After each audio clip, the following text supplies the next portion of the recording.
Back at home in Trollskull Manor, the Uncommon attended to some personal errands. Mortimer filled up with freshly cooked bacon, served a slice at a time at the halfling cook. Bartholomew visited Steam and Steel, where the Nimblewright Nim was upgrading Hindrick Alendhi's forge with a new arc furnace, so that they could work with adamantine. He also visited Bookworm's Treasure and purchased a few new magic items for himself and the rest of the party. Meanwhile, Todrin and Esvele had a discussion about what to do about Malfear Margaster's crimes. Esvele jokingly suggested that she could break in to find more evidence. Todrin took the idea to heart.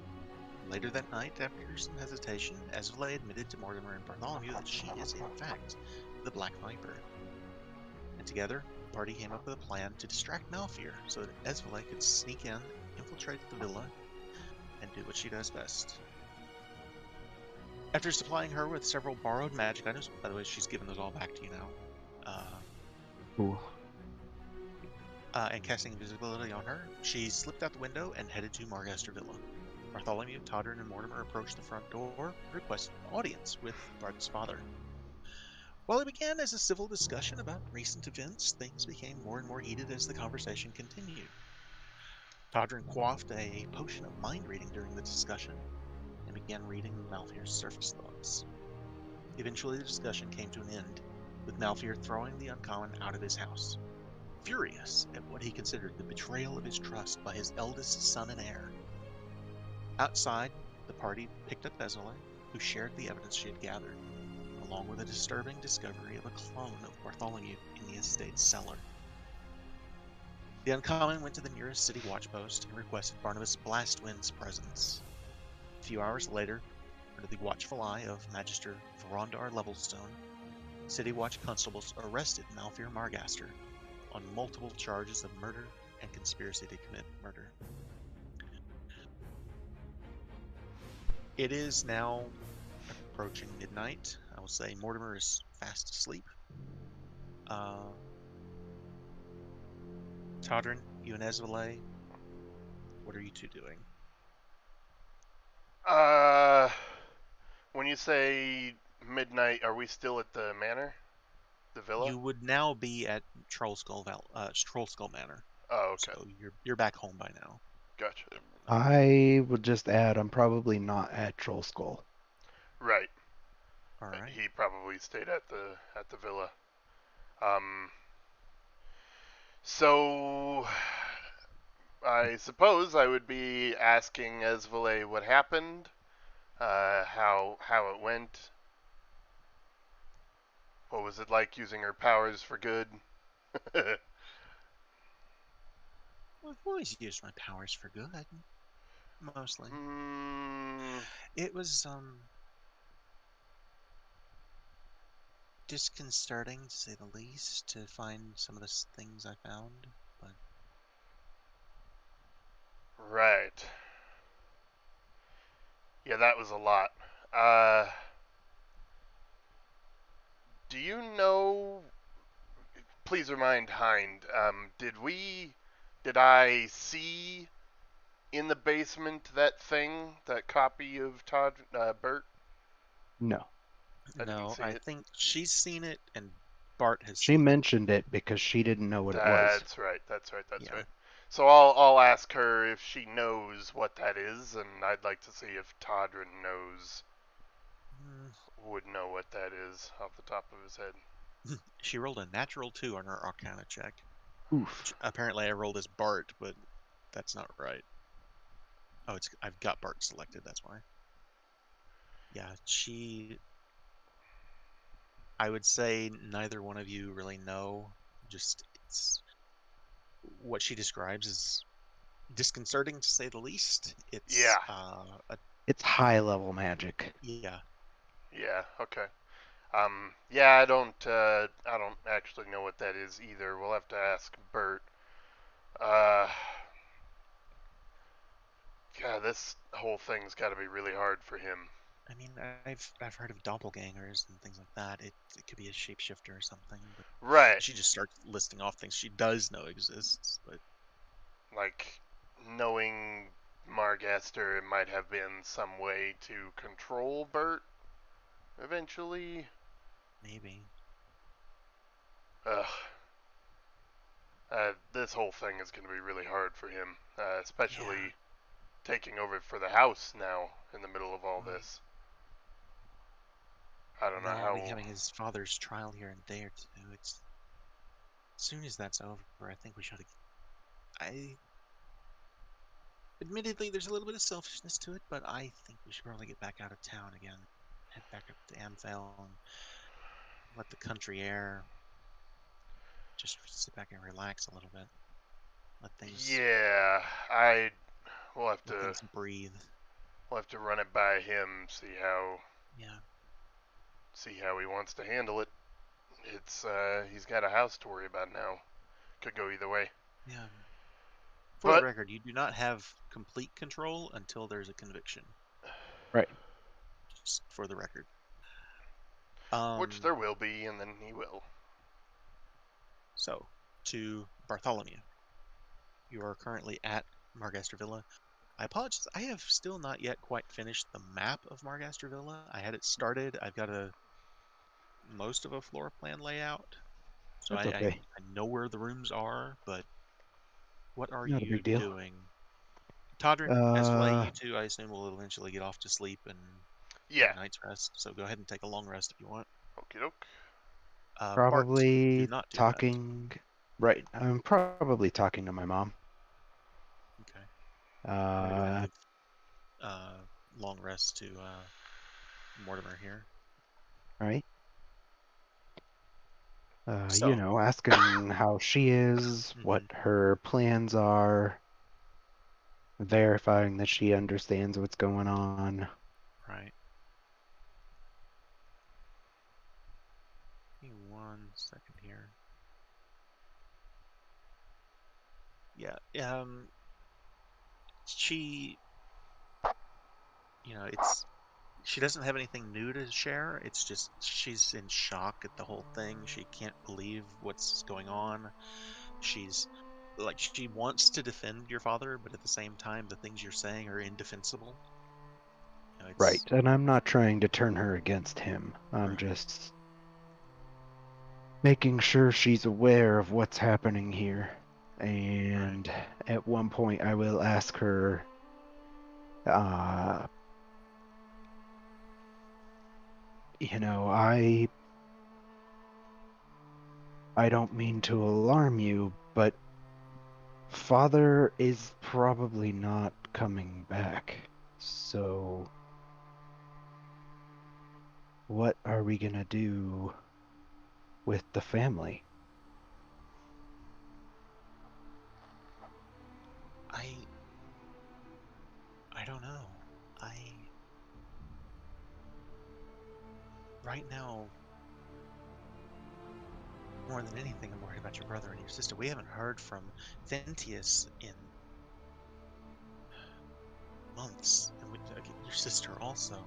It's, Well, I'm pretty sure Thentius is all right. I'll double check on that. As far as Remora, I can't do much until I return to Undermountain. I know.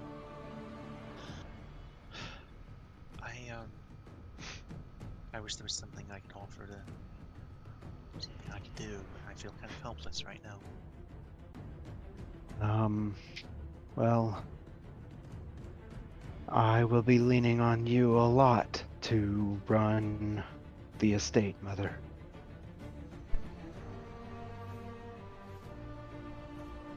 All right.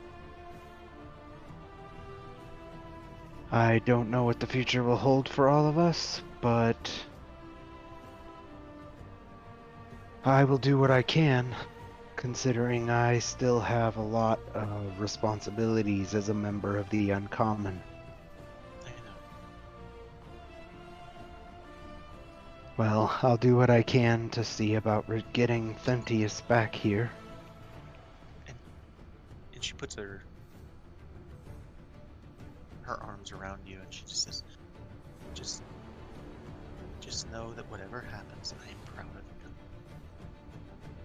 If your father Thank you. really did these things that you're saying that he's done, I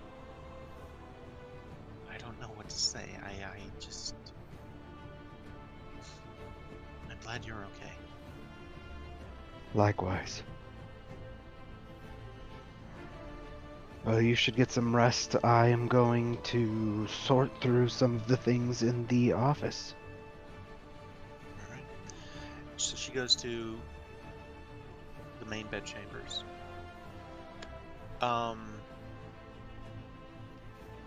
You mentioned in the chat that you didn't think you'd be able to sleep tonight. No, Bart probably won't be sleeping. I'm not going to make you do it immediately, but once morning comes, I will make you have a point of exhaustion. That's fair. Okay. So for now, you've got free reign of the house. I will say that the house guard are the night watch is on, and like the guys that come in now are like, what did we miss? They're not.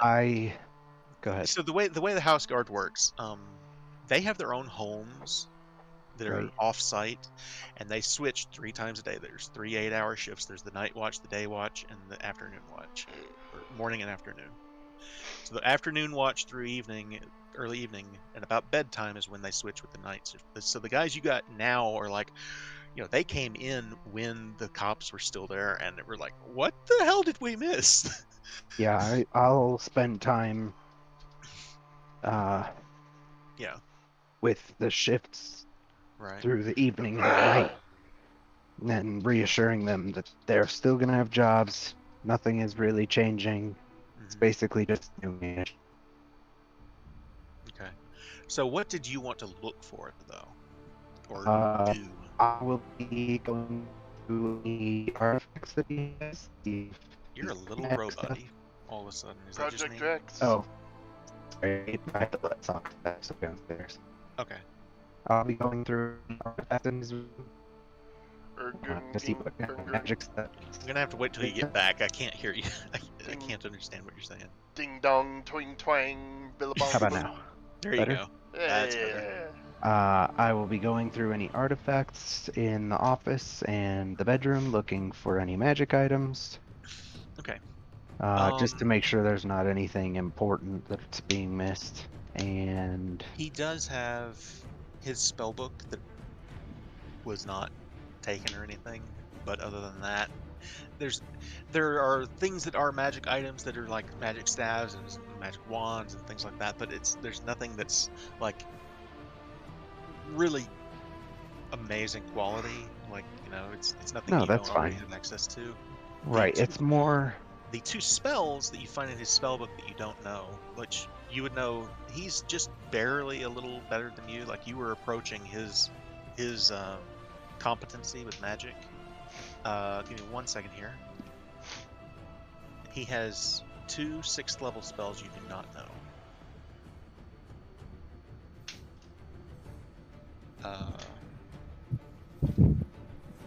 If I can find them. I will just take his spell book and stash it. I won't be getting rid of that. It'll have some sentimental value. One of them is a 5th level spell called Infernal. Is this it? Yeah, Infernal Calling.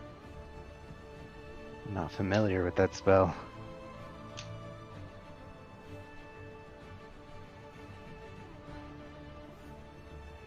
The 6th level spells are Disintegrate. Oh, fuck yeah. Nice. And Wall of Ice. Nice. What the fuck is Infernal Calling? Of course he's got a fucking devil summoning spell. Right? I'm like, I can imagine what it is. It summons a devil.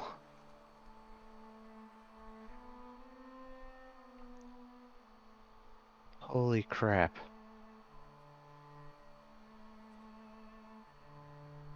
Okay. Crazy. Yeah, I will take that and stash it. Sure. I don't have an item made for it, but That's fine. Put that in your bag and stash it. hang on 1 second I here. mean, that's an expensive ass spell book. Hind, for some reason, and I don't know why, I am not dragging you when I activate Trollskull Manor. I got you on Trollskull Alley. Are you moving yourself? I am now. When I click on Trollskull Manor, it moves Okay. me, but canvas drawing failed something. Did you move yourself just now? Yeah.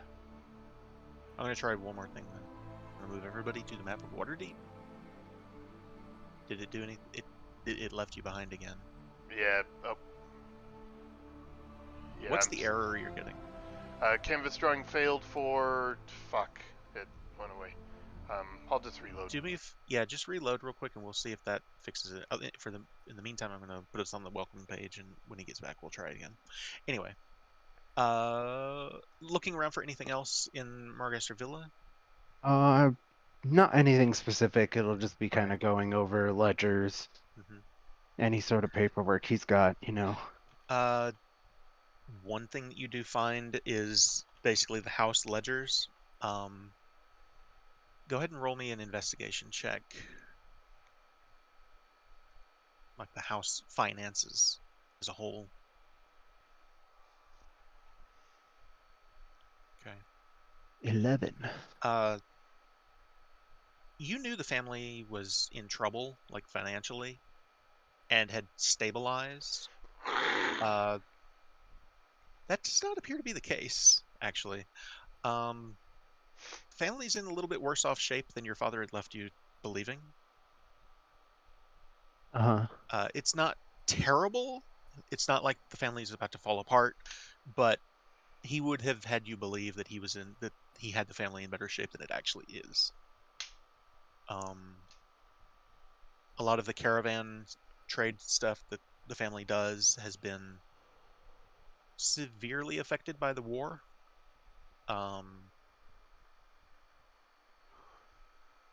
Which is understandable. Yeah. I just based on this, I'll mention again, just because it's relevant, that the price of iron right now is through the roof. It's 3-4 times as much as it should be typically. Oh my god. Uh,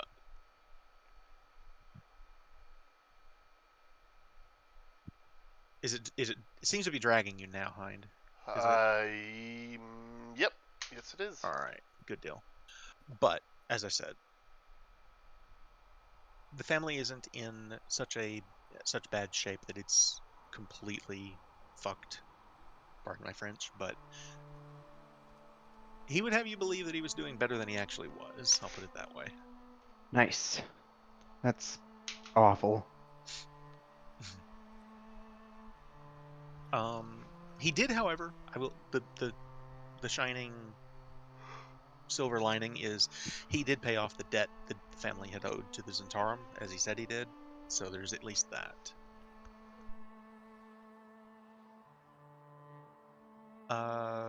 Beyond All right, that, well, that's what I would spend the evening doing. okay. Any kind of research or anything on anything, or anything else that you want to do over the course of the evening? No, it would just be getting caught up with stuff, and that way, when I get a chance, I can start establishing trade routes between Stone Shaft Hold and stuff.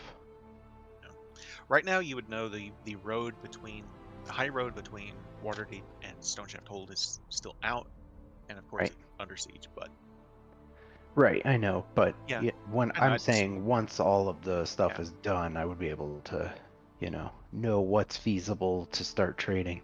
right. So I'm not trying to hammer all that out right now. Oh, I It's know. just kind of getting an idea of where the finances are at and what kind of materials there are for trade and Totally.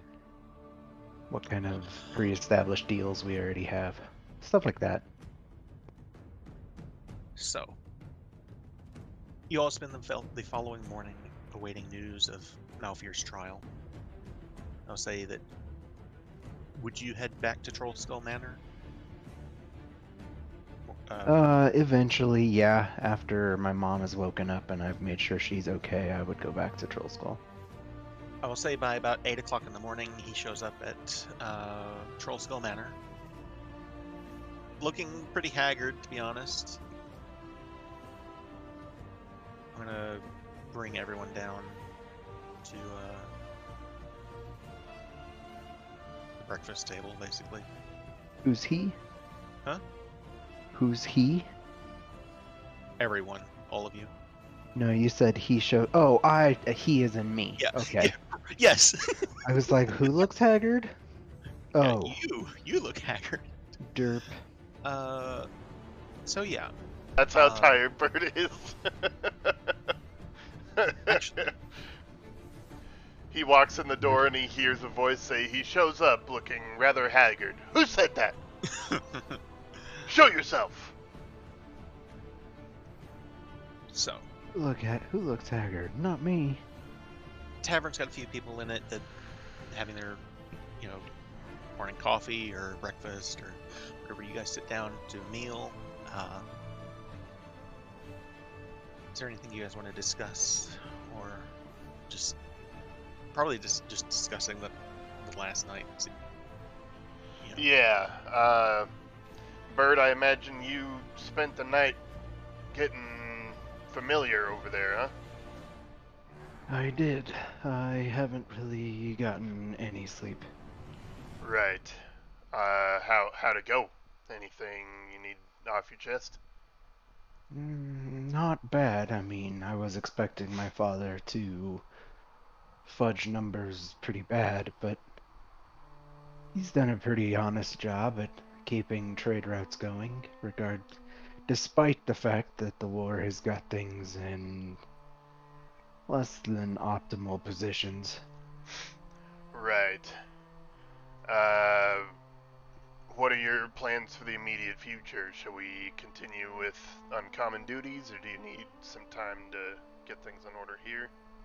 I'll have to check with the magisters, but until we have a trial, and I'm required to be there, obviously, but other than Right. that, I don't have anything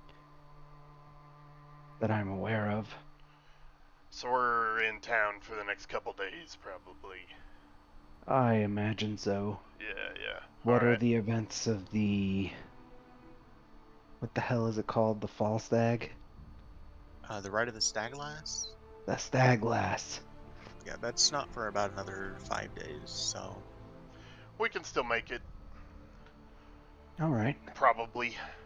I know that there's going to be a lot there that is none of my business, but I did want to ask what it was that the lady here found in the basement.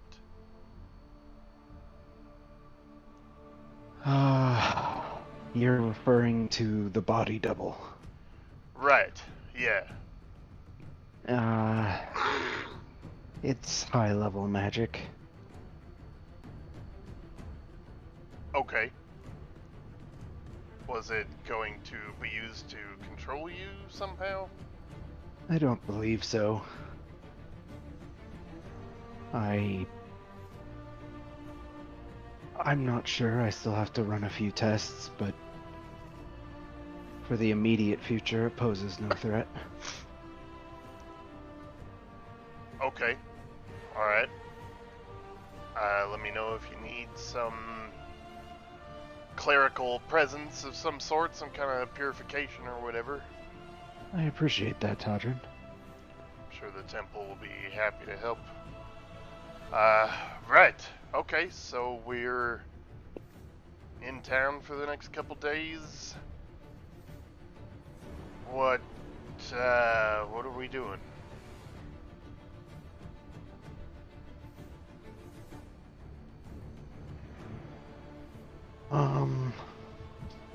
I think for now, any stuff around town is appropriate.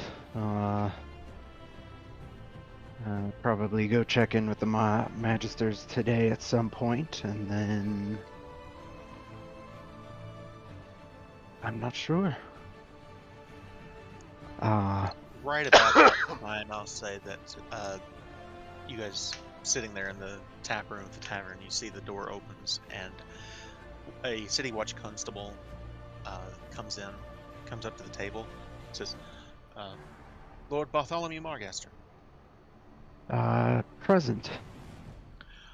I'm here to inform you," and he holds out a note. He says, "Your father's trial is scheduled for noon tomorrow." Noon tomorrow. You've saved me a trip. I appreciate this. Certainly. And he just looks to all of you and says, "My lords, my lady." I'm sure Soldier. he'll relay where I need to be. The ward courthouse, it's the North Ward courthouse. You guys would know where it's at, so. All right, I'll give him a silver piece. I'm sorry, my lord, I can't accept this. I appreciate the thought, but I can't. All right. You seem kind of blushes. Thank you, though. I appreciate the offer. Of course. Turns around, makes himself scarce. So yeah, you basically have better part of 24 hours.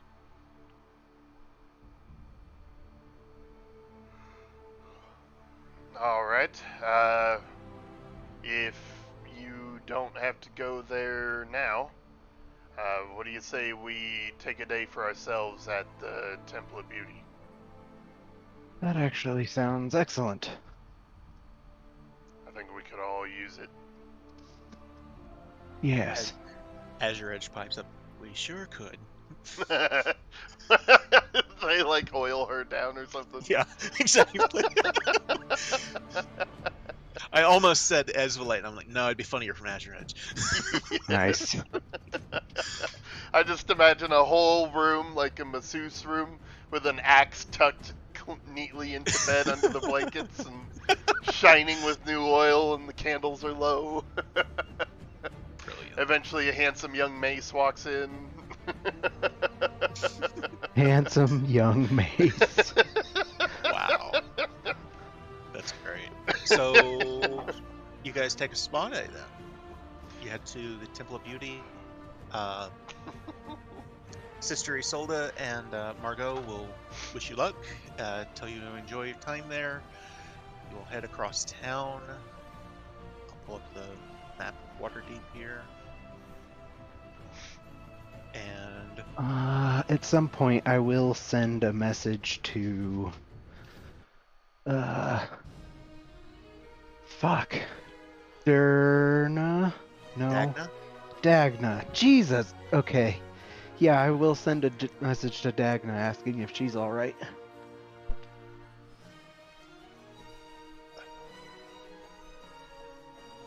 You get a response back. She says, sorry about last night. We had a little bit of trouble. But yes, we're doing all right. We're still under siege. Things could be better, but that could be a lot worse. Excellent. I will. Part of my message was, are you okay? I've been looking into getting some reinforcements to you. Hopefully things change soon. Yeah, I'll just add, she says, thank you for your continued support. That sounds a lot more official than I mean for it to, but basically it's just, thanks for not forgetting us. Of course. I made that promise to you and your family, and I intend to keep it. Yeah. And you get just back another thank you, and We'll say I cast sending twice. yeah, Kind of a back and forth. Yeah, it's the response back is basically, I hope everything is all right where you are. So she kind of knows it's not, but she's wishing you well and all. Cool. So, um, At some point during the day, Esvale and I are chilling or warming naked in a sauna, mhm. and I'm like, so Esvale, as I told you yesterday, I love you. I think you are I something. love you too. I think you're something special. I really do. Um, you seemed open to this, but I feel like we should talk it out, just to have it out there. For example, that priestess, that elven young beauty back in Lionora. She just gets this grin on her face, and she puts her feet across your lap, and she's like, "Go on." I, during my adventures, as I'm sure you're aware, I've had a lot of conquests that Wow. Is that what you call them? Oh, that okay. from this point forward, I think we could make them our conquests. Wow. If that's something you're interested in. If not, She is grinning from ear to ear, and she says, "Sounds fair to me." all right. That was a lot easier than I was expecting. She's to put it mildly, she's Promiscuous? I wouldn't say promiscuous so much as she's wild in general. She's not even wild. What's the word I'm looking for? Shit. Adventurous. Open-minded? Adventurous, open-minded. Yeah, she'll try anything. So yeah, she's not opposed. All right. That works out well for the both of us then, I think. I do need to teach you Elvish, though. She seemed to be into that big time. And then she just starts speaking Elvish to you. Oh, well, all right then. You're I probably do better at come it from than a I am. she just says in Elven, she says, "I do come from a noble family. I've had teaching. I've had tutors." I say in semi-broken Elvish, well, just because I didn't learn Elvish didn't mean I wasn't learning myself. Oh, I know. You speak what? Just because Elven, Giant? not me, learned. Yeah, yeah, pretty much. Let's see what. I know she speaks Elvish. What other languages does she know?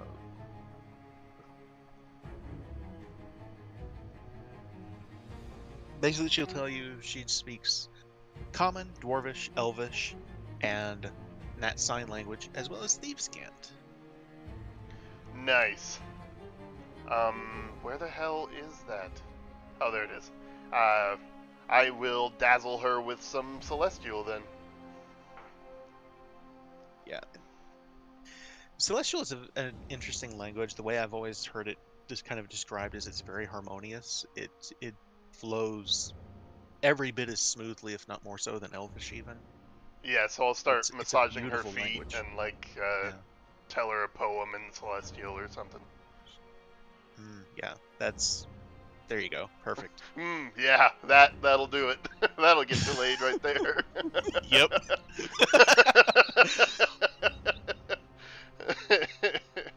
Cool. Okay, and then we'll spend the rest of the day just unwinding and. Bart, for the record, a day at the spa will get rid of your exhaustion point. Hey! Yay. Excellent.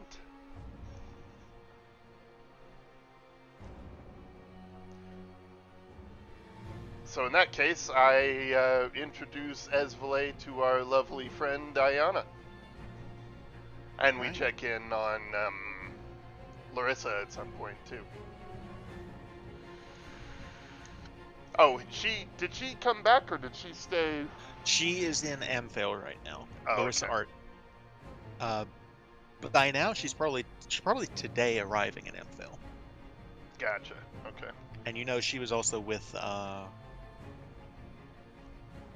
gosh, the boys' family. Right. I'm drawing blank. Sorry. Helders. Helders, yes. The Helder family. She's with them, along with the Order of the Ruby Rose would have been probably arriving in Amphale today. But Iona is here. And I'll just say for the hell of it, she offers a to Azure Edge. She says, "I know of an acolyte who would be happy to take you and give you a fresh shine and Nice. a nice Hell coat yeah. of oil." So, never leaving your sight. They don't want to, separate you from your weapon, but Azure Edge is pampered as well. That's amazing. And But yes, Todd always has Ayana comes to you and a guilty sure. pleasure of always trying to tempt Ayana into the easier side of the life they have there, away from her responsibilities. So he tries to include her in some of the day. Go ahead and roll a persuasion check. It's not a very high one, I'll say. Persuasion. There's also the detail of with Ayana of she still feels very guilty about what happened with Lorelai, and that she was pitted against you. Yeah. So she's more open to things that you might suggest than she might have even been before the Lorelai thing. So yeah. Okay. I guilt the head priestess of the Temple of Beauty into bed with me and my girlfriend. Wow. Yep. We'll fade to black with 3 sets of feet disappearing under the bed sheets. That's amazing. Awkward. Amazing. I love it. There are acolytes here. If you just kidding. They're actually, as joking as I may be, there are literally. Nope. What's the word I'm looking for? Here's the thing, I've made this mistake before, and I feel like I should specify. This is the Temple of Beauty. This is the temple, this the goddess of love and romance and beauty, and not necessarily the goddess of raunchiness, though. Right. So it's a lot of the romance that they encourage is more like It's the word courtship. hedonism is what Yeah, you're looking for. It's not that. It's more courtship. Right, that was the and word you're saying is romance not and- what it is. Yeah, there's a whole So different deity for courtesans. that. Yeah, They're like courtesans. they do have those here, though. There are acolytes that's what they do. I mean, when you have a Temple got a of word for Beauty based around gathering attractive people together, there's Yes. gonna be a lot of Exactly. lovemaking. Exactly. That's just not the central I purpose of it. believe the courtesans are called hierodules. It's they've got a weird name for it that I'd have to look up. I've got it here somewhere. They'll hydrodual anything you ask them to. Well, Wow. anyway, the point is there are priestesses here who get paid to do things in bed. But as far as the raunchiness, that kind of stuff, that's Sharess. That's a completely different deity. Which is actually, Sharess is like subservient to Sunni. So it's kind of, there would be priestesses of Sharess here in the Temple of Beauty, and priestesses of Lyra. Lyra is the goddess of joy. So the temple is, there's a lot of that kind of stuff. It's all of that happens behind closed doors, though. It's on the out front, and everything is more, bards singing songs and poetry, and the massages and things like that. It's not kinky all the time. Right. I just want to point out I rolled a 6 on persuasion for a 19. Yeah. Anyway, for the record, I just want to say there's a lot of this stuff we're talking about right now. I would not be comfortable with just any group. So Right, of course. I love it. Anyway, give me one.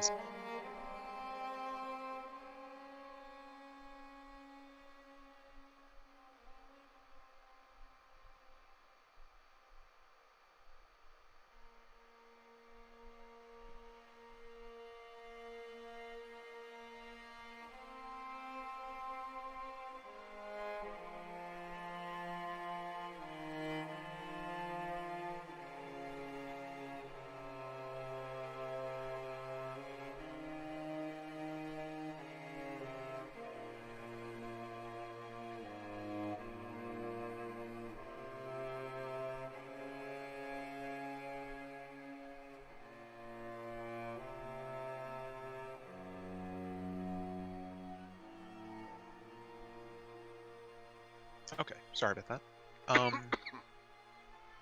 Anyway, is that the day? You guys want to spend the whole day here? Not the whole day. I'd say the majority of the day, but at some point I would go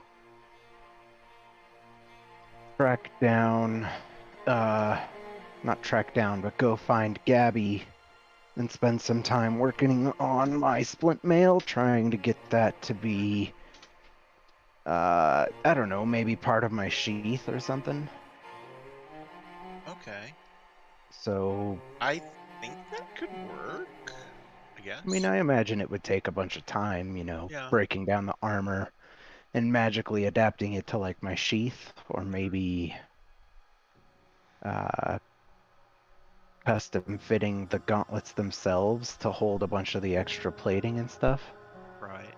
I'll say of the three of them, Gabby, Nim, and Thorvin, the dwarf from he was the Xanathar's he was first off he's a Harper agent that had infiltrated the Xanathar guild. Right. Uh, his expertise is in traps, but also in hiding traps, and so he's probably the guy you'd want to talk to about making things fit places they aren't meant to fit, I guess. Awesome. Yeah, I would spend a bunch of time with him going over While stuff. Podrin's making other things fit, I Yep. guess. I don't know. I guess that's Wow. where that laugh was coming from. Yes, it was. Get your mind out of the gutter. Todd's very experienced in this field as well. I'd make him roll a performance check, but he'd roll a natural 20. Anyway, so Can't roll below yeah, a 19. Thorvin is the one most likely to be able to help you, and he's.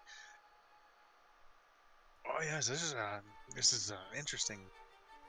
He's fascinated by your idea and is happy to help you with it. I'll say what you notice. Gabby and Nim. First off, Nim has finished the arc furnace for Imbric and Avi. So he's here helping Gabby, and they are working on something, trying to figure how to make it fly. Nice. I would you be interested in that. yeah.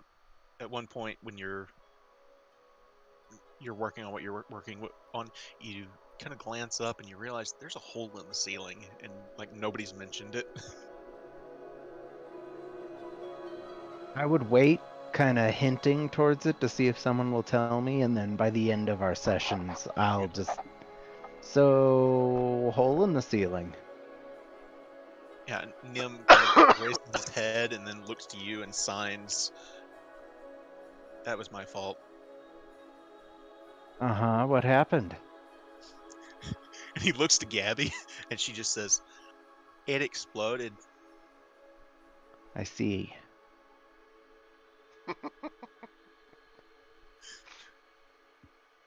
They have what appears to be the thing they're working on looks like a rabbit, Mm-hmm. but on the bottom side there are several nozzles, and for your sake as a player, it's a jetpack. Nice.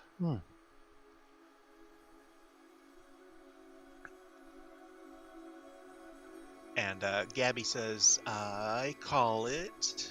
Give me 1 second here so I don't get the name wrong. Sorry. This is the Skyhopper. That's why it looks like a rabbit.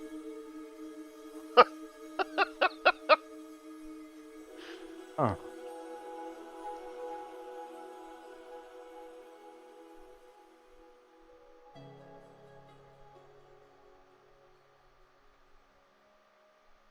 You got 400 gold pieces. It's yours. We've got the kinks worked out. I mostly promise.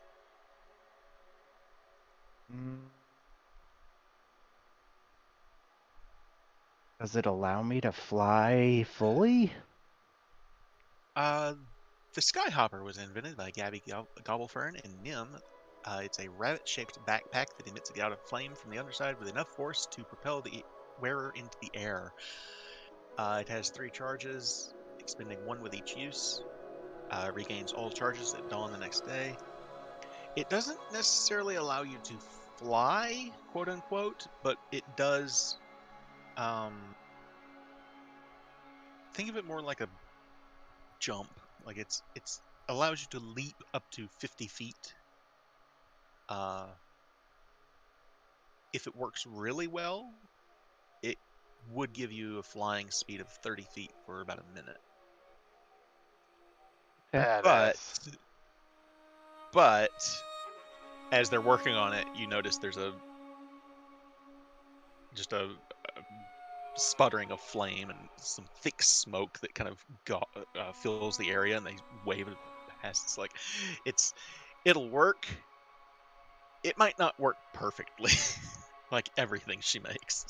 As you're working All on right, it, you well- notice a D100 is involved in its There is, in fact, a D100 table. involved. Yeah. Yeah, no, I'll pass. Okay. No. I'll point out that it's interesting, and I'll just be like, I have magic that does that. I'll be all right. All right, but if Todrin was interested, or Mortimer was interested, or I'll let them know, As- and if they decide they're interested, they'll come ask. How's Hey, that what's- sound? yeah, totally. What's the new one? The woman. What's her name? Esvele? Right, Dizzy. That's the one. Esvele. That's what I said. Yep. Anyway, what? What?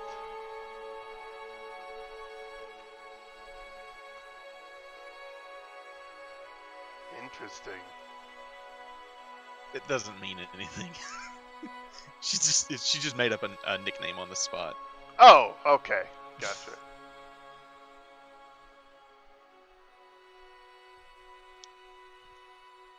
So yeah, you spend the rest of the day working on that. Todrin and Esvele continue Yeah, so things.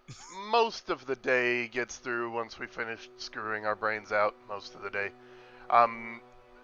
Just laying there with her at one point, I'm like, so, I know it's important that we take care of ourselves, but I do feel kind of guilty at the lack of time I've personally spent, on Nat's tutelage. I know you know this with a similar upbringing. There's only so much non-noble people can teach about how to be a noble. We have personal experiences she could really benefit from. So, what do you say here in a bit, you and I go find her and take her through the city and lay some knowledge on her? Sounds good to me. Actually, maybe maybe Nat, Jinx, and Squidly and their tutor too, maybe could benefit from some time in Amphale themselves. Interesting idea. It would You're be a festival, so I suppose there would be plenty Well, of and- expectation in that regard. And beyond that, your family's there. They're more than capable of helping teach her how to be a noble. True, true. Alright, alright. I'm worried about bringing her outside the city, but you're right. There would be plenty of other people there. I mean, the the Ruby Rose Cavalry is there too. So Right, right. Yeah, you convinced me. Let's go ahead and see if that's something they'd all be interested in. I suppose those kids are gonna be inseparable, so we might as well help teach them a little bit too, not just Matt. sounds good to me. Speaking of, if I were to pull some strings, would you be interested in being the stag lass? If we could swing that. Your sister was the stag lass. Last time, she Yeah, was last time. in years past, Oh, okay. and Rhea has been also in years past. Actually, Todrin, I would say you and she It's not that you met that way. She was trying to impress you by being the stag lass that year. Right. Okay.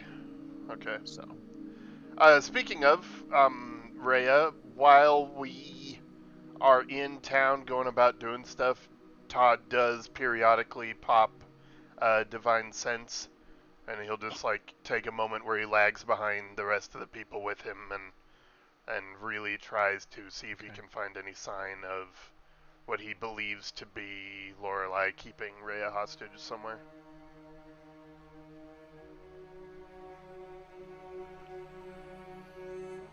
like just between the Temple of Beauty and Trollskull Manor. I imagined that we would go pick up Nat and then just take a trip around the city and talk about various things. And Okay. while that's happening, periodically Just he'll just.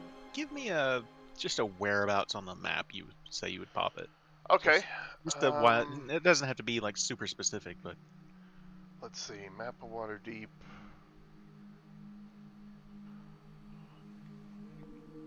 So let's say that I would pop it around here. How do I ping? There it is. Pop one there. so if you'll hold shift, it'll actually move everyone to where you are pointing. Oh, okay. That Okay. one. So around the Castellanter Villa there, that's this place. You do not detect any fey, fiend, or undead presence in the vicinity, I'll say. Okay.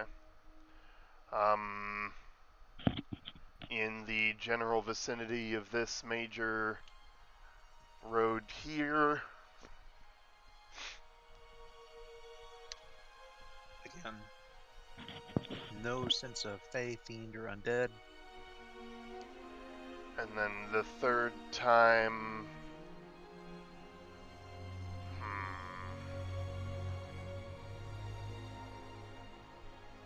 Like, how far are you going in this day? Because you're probably approaching. Yeah, I 7 don't o'clock at imagine night we get by into that the point. southern half of the city, so I would do the last one somewhere around here on the high road as we're headed back to Trollskull.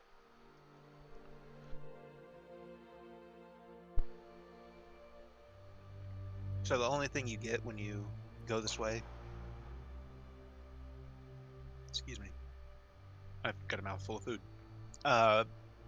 You do get a brief sense of a fey presence, and then you see there's a pixie that goes flying by.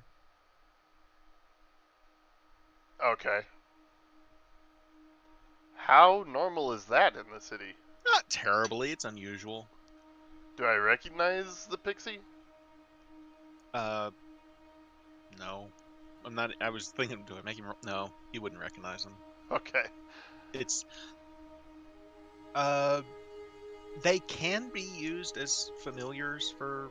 It'd be a sprite technically, but they can be used as familiars for like certain types of warlocks.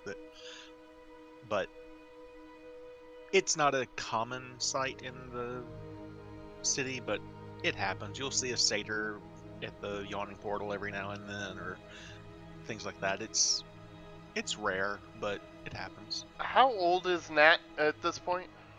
She would be 11 going on 12.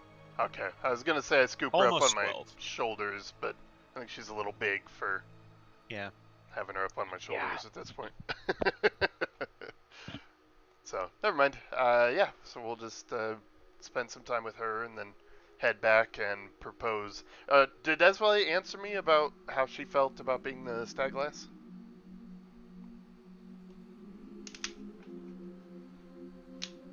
She is completely on board. Okay. So I will fill out. I happen to have a paper bird. I will fill it out to my father and send it out to him and just be like, hey, we plan on being in Amphel for the thing. Got some issues in town that I'll tell you about, but Lady Esvele Rajnar, my newfound love. Real quick, before you do that, I just want to reiterate Ray ask, I guess, isn't the stag lass a young girl? No, it's typically 18 or Why did I older. think that? I don't know. Hmm. You'll see why later. But it's Okay, yeah, no, it's all good. I just didn't want Hind to ask, or Todrin no, rather, to ask something embarrassing. yeah, I would say the minimum age would be 18. Okay. Right. Never mind. I appreciate Continue. it. That yeah, we plan on being there. There's some issues to take care of before then that I'll tell them about later, and that Hmm. my new love, Lady Esvale Rajnar, would be there, and I think she would make a great stag lass unless we have a more fitting pick that's already been set up. All If right, he could swing that, totally. and I'll send that little bird on up out of here. All right, and away it goes. Cool. Um, I'll just say anything else anybody wants to take care of that night or that evening, rather, afternoon and evening. Yes, I will cast Sending again Hmm. and send a message to, uh, Zelifarn, asking Right. how he's doing. Oop, hang on. Sorry, I may have to close my door. There's people walking down the hall talking. That's fine. So to Zeliffarn asking how he's doing. Yeah.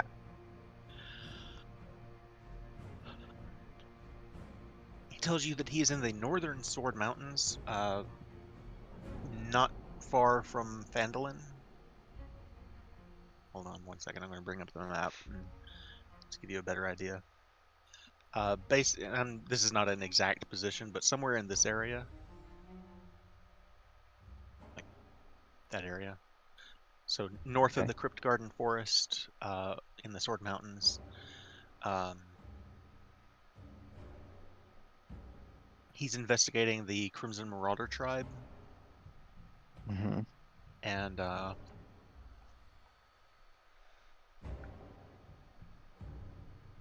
hasn't had any real trouble yet. Um, but he has found a place, a lake in the mountains to lay low. So he has like his own little Campground, basically. campground. Yeah, he's being a bronze dragon. He's amphibious, and so he's sleeping at the bottom of a mountain lake. Okay. That's awesome. Yeah, speaking of Zelifarn, there is a moment where I'm like, I know we have a thing tomorrow, but um, as a bright spot on the day, on the way to the trial, we should find a more reputable paper than the Wazoo. Wazoo, and give a spiel about what happened at Spear Rock, Javelin Rock, the Lance hell, Rock. Lance Rock, that one. At Lance Rock, and weave into that the Uncommon's new title for Zelifarn the Brazen Shield. I feel like that'd Is that be something you want to do with the group? yeah, I feel like that would be a cool bit of publicity for both us and him. All right. And people need the good news about what happened there. So I don't necessarily want to do like a whole interview kind of thing, but Nah, I'll say if you guys as a group want to go there and sing Zelifarn's praises while kind of giving the lowdown of what happened at Lance Rock, we'll call that the later part of the evening. Okay. I would say the paper is. I'll give you your pick.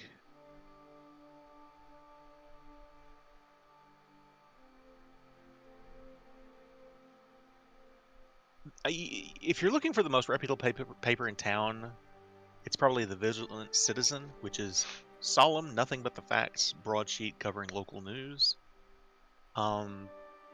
There is one called the Targe, which is primarily focused on politics and how the guilds conduct their business, but it can get a little vitriolic, let's say. Oh, Knowing And there's- Todrin and being the attention-seeking hero that he is there one that would be like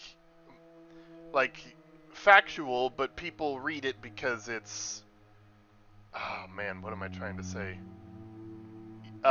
Uplifting, like it's almost like you could expect to read a novel from the perspective of a soldier in the fight in this paper, you know, like a short story talking about what happened in the battle. There is, and I wish I had the thing for that one. I've just got a short list here, but there is a paper that is specifically focused on mostly noble heroes, which is probably what you're looking for. That's exactly where Todd But would go. I had it here somewhere, and it's not on this list, and I've got That's like fine. 3 different lists. That is But totally fine. when I find the name of it, I'll let you know. And I definitely, Todd lays it on pretty thick about Zelifarn's title being the Brazen Shield, because both Hind and Todrin would love to get the chance to name a dragon. How do you feel about the Brazen Bronze Shield, just to specify? The Brazen Bronze Shield? I don't know. I feel like that's a little much. Zelifarn, the Brazen Bronze Shield? It's up to you. As opposed to Zelifarn, the Brazen Shield? That's great, sure. Yeah. All right. Yeah, keep it sweet, short and sweet. All right. One of the people suggests that, and Todd's like, "Who let him in here?" I'm telling this story, damn it. I'm telling you, everyone was calling him the Brazen Shield. All right. I have put that in my notes. Awesome. Okay.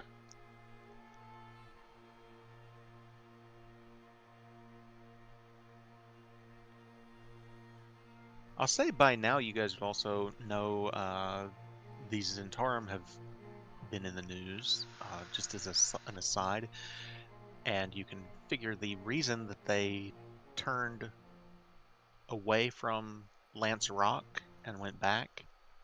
There has been a skirmish, they're calling it, at Golden Fields with the Dragonmaw tribe.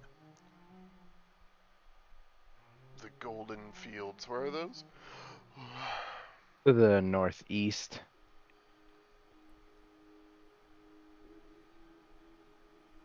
Oh, I see it. Okay. My character sheet was covering that up. Gotcha. Alright.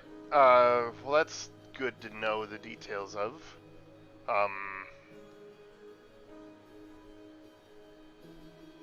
Is there any news while we're at the newspaper? Can we find out anything about anything at all that's come up from Undermountain, news-wise? For the record, just because I think this is funny, there is this one's probably a paper that Esvale would read. The anklet is aimed at noble women who demand the very height of good taste. The anklet. That's amazing. Esvale would totally be reading that, absolutely. So news out of Undermountain.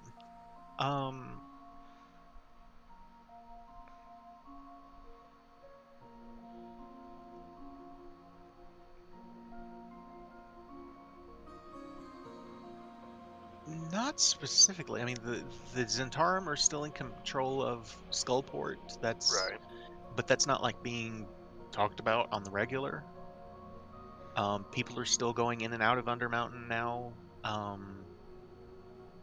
Like the Yawning Portal, every day there are people going down into Undermountain from there.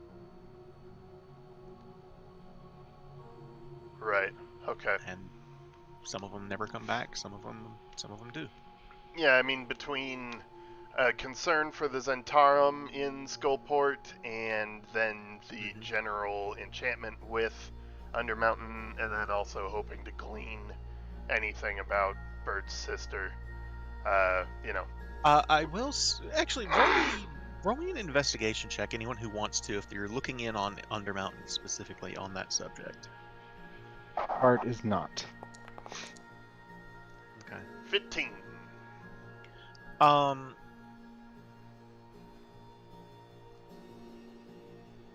I would say the only thing you get is that it's obscure, but there's something about the twisted caverns that some people are like not going down there for some reason, and like nobody's really sure why. And you would know that's the 4th level down. It's after Skullport. Okay. So the Sargoth River, Sargoth level is the 3rd level, and the river travels basically north to south. It goes through Skullport, and when it leaves Skullport, it goes further into the Twisted Caverns, and beyond that point, beyond Skullport, people aren't going into the Twisted Caverns, or at least they're not coming back out of the Twisted Caverns. Okay. Oh boy. I know that we've established that Undermountain is absolutely batshit bonkers crazy, but can I just point out how insane it is that the massive level at sea level that has a massive lake and river is 40% of the way down? There's a shit ton more underneath that? That's 17? 20 levels? 23, I think. Oh, okay, Jesus. so it's even less. There's so much down there. And to be Mm-hmm. under water like that and not be underwater is crazy. Fucking wild. That place is insane. Can't wait to go back. There's a series of, I don't want to call it dams, but there's a series of like, what do they call it at um the canal? Like a levy? Sort of, I guess. Basically, where they can adjust the water levels to keep ships, to allow ships to come into Skullport. They can adjust the water level in Skullport. Oh, cool. But once you actually get to Skullport or Skull Island, you're well past that point. But there's a large bay west of Skull Island that I've never tried to map out because it's huge.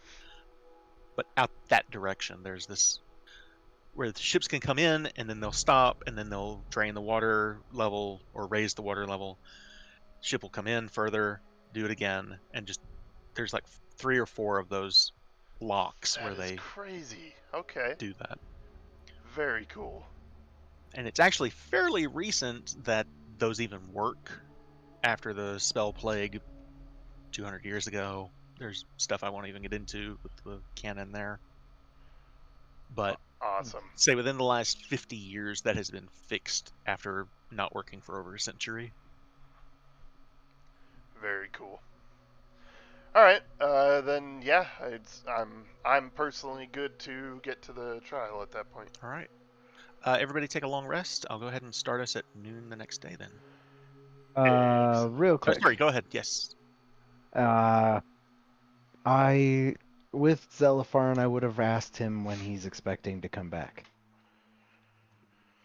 When he's done.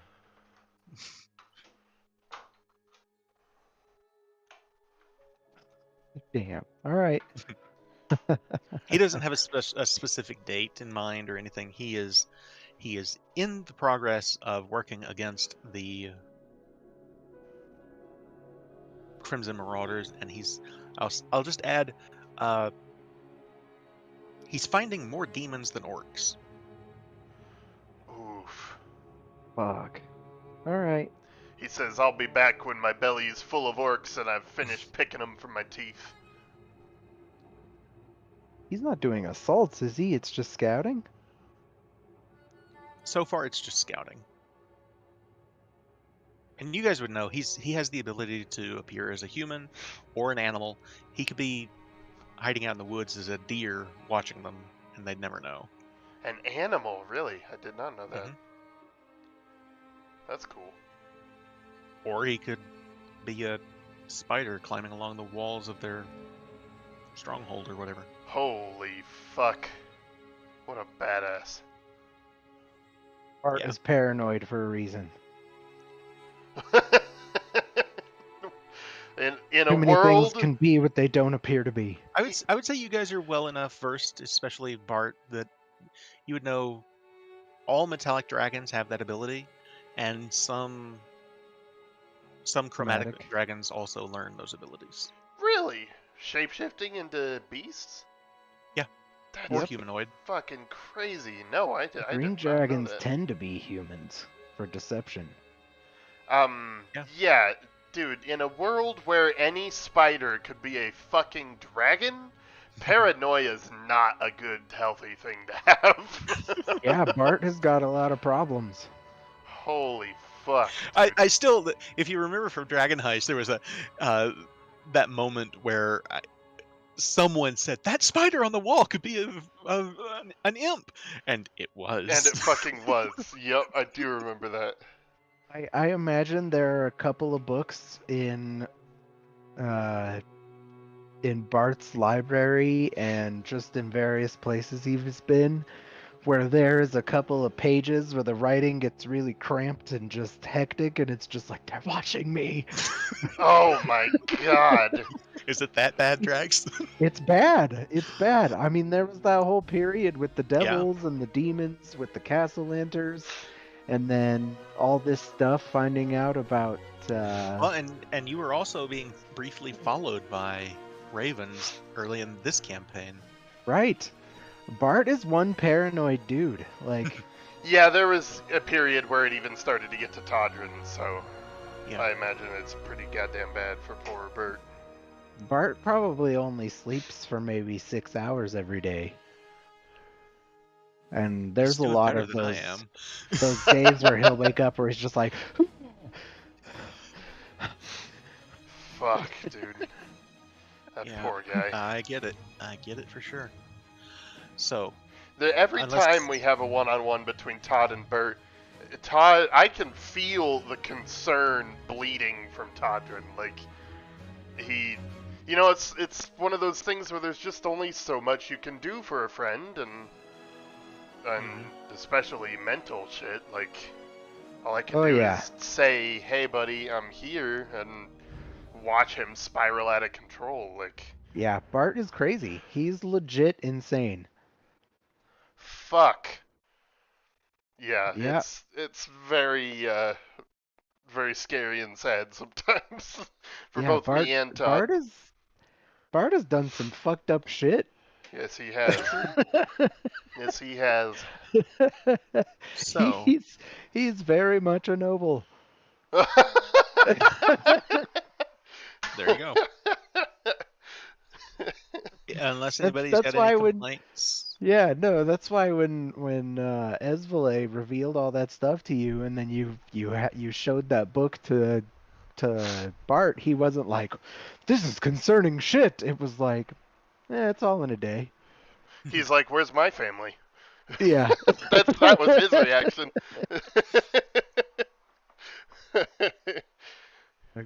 Bart, this is bad. Yeah, I know. Where's my family? Yeah, exactly. It's a "Where's Waldo" of evil, and you're looking for your portrait in the picture. Yeah. It's like, this should be causing alarm. Oh, I'm alarmed. I'm just curious. What's your secret, Bert? I'm always alarmed.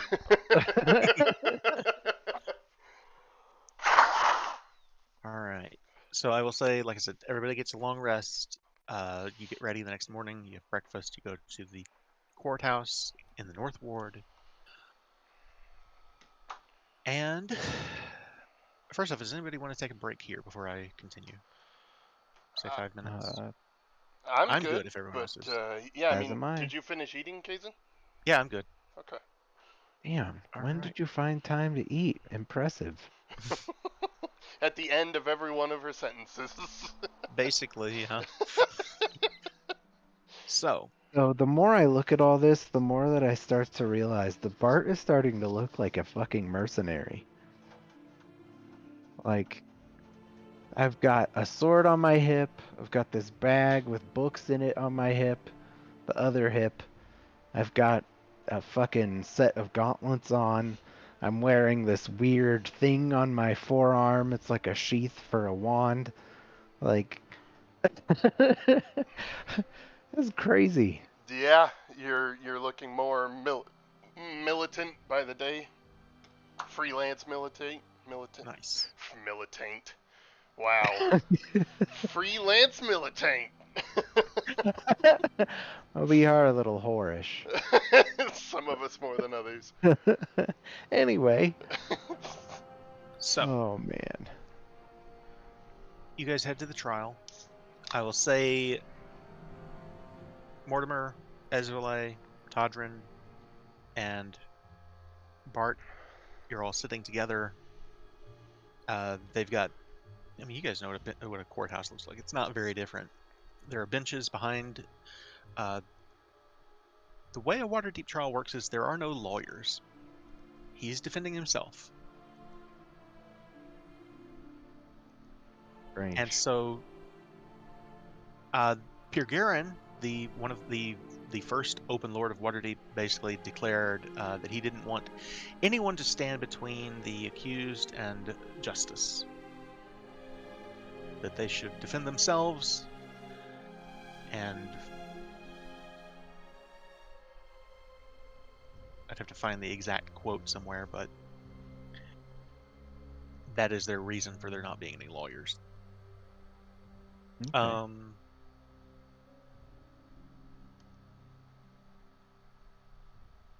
So you spend most of the 27th of Kythorn watching the trial for Malfear Markgaster. And he has pulled out all the stops in his defense. He has called forth several professional witnesses, as they call them, to testify on his behalf, all of whom give glowing praise to his personality. They list countless good deeds that he has allegedly done for the city of Waterdeep. Hold on. Professional witnesses. Is that as bad That's- as it sounds? You pay them to Consider lie this for you? but consider this what they would consider the alternative to lawyers. But yes, Okay. people pay witnesses to testify on their behalf. I did Okay. research. This is the thing. That's crazy.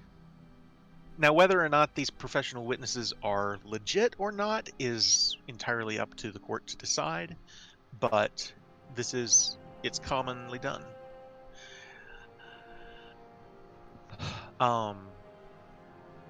One woman tells a touching story about Malfear's generous donations to a wonderful charity for orphans, a story that simply rings hollow to all of you.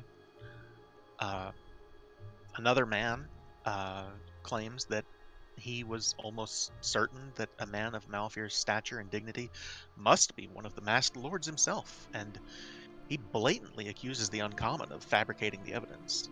And he says, just like they smeared the good name of Victorial Castellanter, gods rest his soul. Uh-huh. The evidence presented by the detectives Barnabas Blastwind and Saith Cromley, however, is practically insurmountable. In addition to the hit list and payments to a hired killer that is still unknown, it is revealed during the trial that Malfear Margaster intentionally leaked word to Clan Stoneshaft that House Margaster's long-lost family signet ring was somewhere within Undermountain. Oh, shit. It has now been Really? 6 months since Bellaril took the bait and was manipulated by Malfear into Undermountain.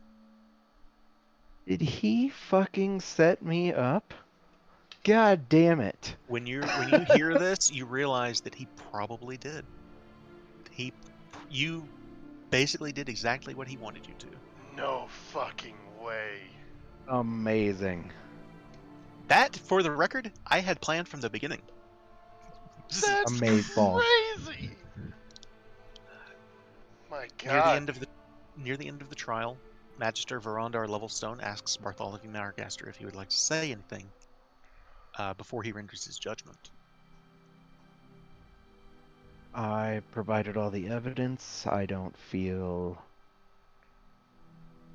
You have nothing to add?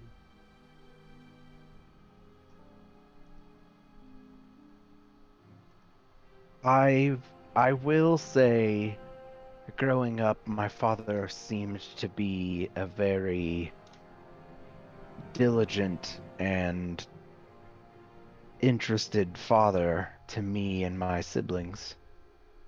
Uh, Only once I became of age and started learning of his dealings to manipulate and control did I become concerned. Over the last 6 months since my party, the Uncommon, has. That's been about 6 months, right? By now, you're looking at about a year, or are you talking like specifically after Undermountain? Since we found the Dragon Horde. That's been about a year ago now. Okay, over the last year since my party, the Uncommon, uncovered the Dragon Horde and returned those finances to the city of Waterdeep, has my interest in learning who my father really is really come to a head. Between scheming with him to overthrow the Stone Shaft clan in our ancestral home, the Thornhold, and his dealings with the other more nefarious members of the Waterdeep conspiracy with the Zentarim, I became alarmed, and that is what has led us here today. I want to add one more thing to the manipulating Brellaril into Undermountain. Remora is missing, looking for Right? that same ring. Fucking bastard. Oh, right. And frankly, if you guys had continued into Undermountain, you might be missing looking for that same ring. Yeah. So he failed to mention that even to his own children. Yeah, well, I don't regret what's happening right now. Yeah. No kidding. So, Magister thanks you, and he offers little hesitation in his verdict and sentencing. Malfear Margaster is found guilty on all charges and sentenced to immediate death by beheading. Wow. Up until now, Malfear has remained calm and collected throughout the trial, but as constables approach him to take him away, he begins shouting, "There's not one person in this room whose hands are clean!" And as he's being restrained by the constables, he turns and stares menacingly at you, Bart. Then he turns back to the magistrate and says, "I demand my right to demand to exercise my right to exile in Undermountain."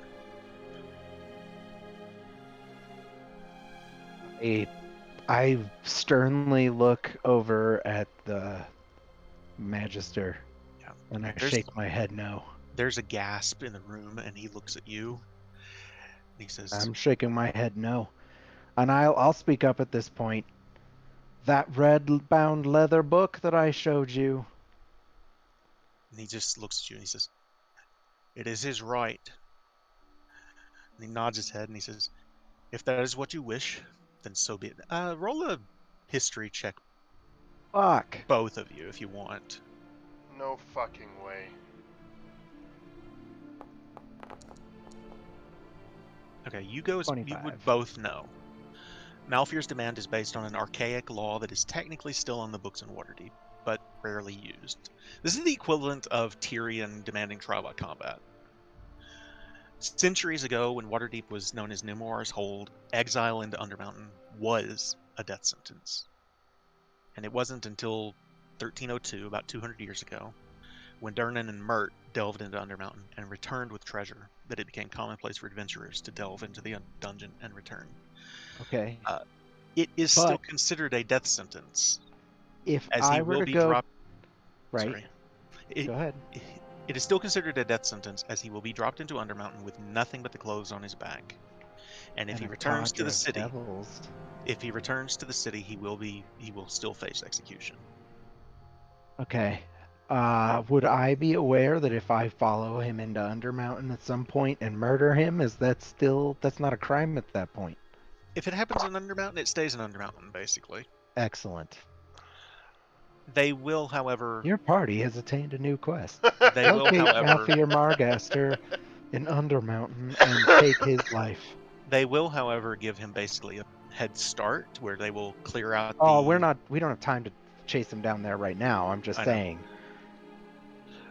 What they would do is basically they will go into the yawning portal, lower him down, and it's at least an hour before they'll let anyone else down. Crazy. So, What the fuck? anyway, Magister level stone looks as taken aback as anyone else in the room. This is not common. This is a very rare request. It's probably been decades since anyone tried this. But he says, then so be it. Malfear Margaster is exiled to Undermountain. He nods to the constables. Taken to the yawning portal immediately. And as he is guided out of the room by the constables, he stops in front of Bart, just long enough to lean in and whisper, "Come find me, son." Oh, I'll find you. Before the constables just push him forward. I'll find you! Hell. And they take him directly from here to the yawning portal. Son of a whore. Okay, I would like to, at the right time that I think that this would be helpful, I want to cast Clairvoyance. So I would need to be within a mile of the bottom of the well, the yawning portal. And I want to put the invisible moat there at the bottom of the well to at least see how his adventures begin down there.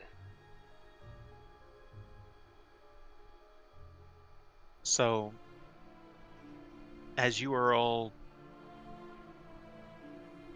Would you go to the yawning portal to do this, or would you all be a mile away? I'll tell Bert my plan so we can at least learn something about what's going on, and it's up to him if he wants to be there while they get lowered, or if we're just in a tavern somewhere within a mile. I do not want to be there. Alright, then we will post up here across the street. Hezbollah will be with you at the very least. Yeah. So, you cast the spell, and the moat, the eye, appears at the bottom of the well, and you see the familiar, there's sand on the floor, and there's the shields all along the wall, and you actually catch a glimpse of the star that you had placed there months ago. Nice. On the wall.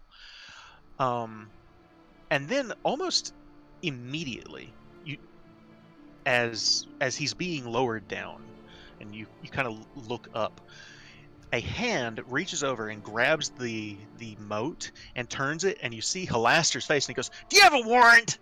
Oh, god damn it. And the image goes black. He does not allow any kind of scrying spells or clairvoyance in. Yeah, as soon from as outside. you started talking, I was like, wait, fuck. But yes, it's basically like you're looking through the peephole in the door, and it's just this eye looking in your. You have a warrant. Perfectly Love done. him. Perfectly done. I completely forgot about that. Fucking hell. Halaster will probably gobble him up as an apprentice. It's a possibility. Bart, there is a chance that he will die within minutes of arriving in Undermountain. I have a D100 Yeah. table. Would you like to roll the D100? Yeah, Woo! fucking right. Let's do it. We're going to find out. Well, you guys won't find out, but I'll know what happens. 48. 84. That one. All right. I don't like that you rolled high. Just means he took more damage. There you go. We'll tell ourselves that for sure. So I'll Well, tell Bert that, right, obviously Halaster prevents. I will only say that the best and worst possibilities were on the high and low end, and I won't tell you which is which. Okay. best for him or best for Bart? You don't know. No. Certainly So, one or the but other. that takes the better part of the day. I would say by now it's early evening. Bart Sun's is going freaking down the by this fuck point. out. The trial took the better part of the day. Yeah, just spend the time trying to keep Bert calm. Like we'll handle him. We'll find him. We'll get this taken care of. Right. You saw what it was like down there, and he'll be alone. I don't know how far he'd even get. Well, assuming that he did make some sort of infernal bargain, he's probably safer down there. Oh, a bargain. Yeah. Right. Who knows what kind of influence fiendish forces have down in Undermountain. Right. On top of the perpetual wild card that is Hallister, I... Fuck, Todrin. What am I gonna do? He. Well. God, that's a tough one, man. I mean, he. If we think about it, if he makes it to some safe harbor or another, we're going to be made aware of that in some fashion, right? He's not just gonna quietly go his own way. Hopefully. So, until then, we can call it no news is good news. Focus on our shit, and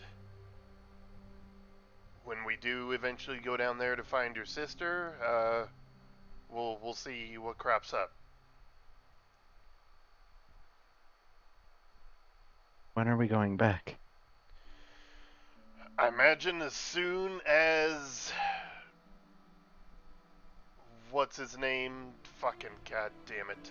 Lugneck? Yes, as soon as Lugnack's lifeblood is all over my axe.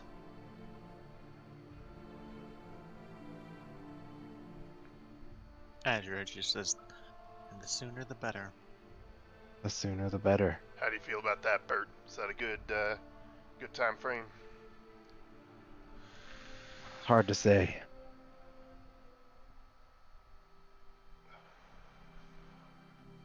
I don't even know anymore. Or we could go down now, try to find him.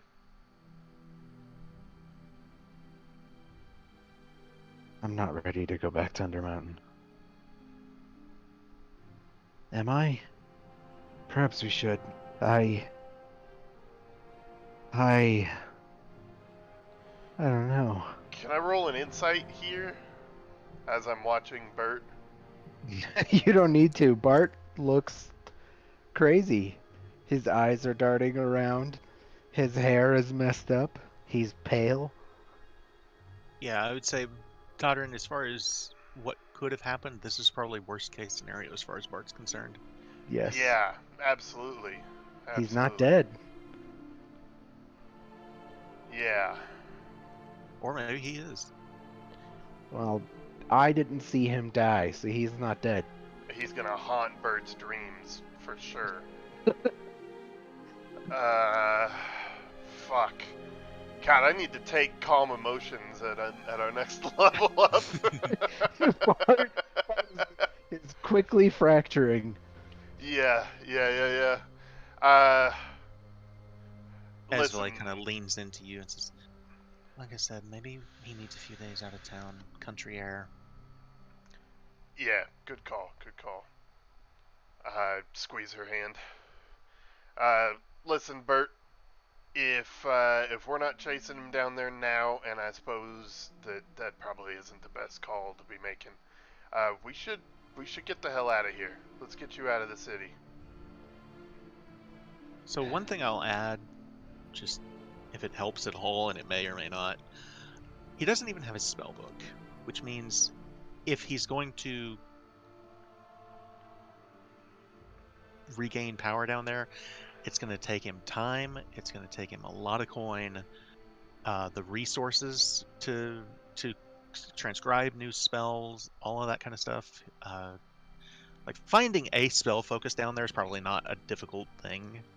Like just a wand that's, there's adventurers die down there all the time. There's probably wands laying around, but for a while at least, he's going to be relying just on what few cantrips he may know.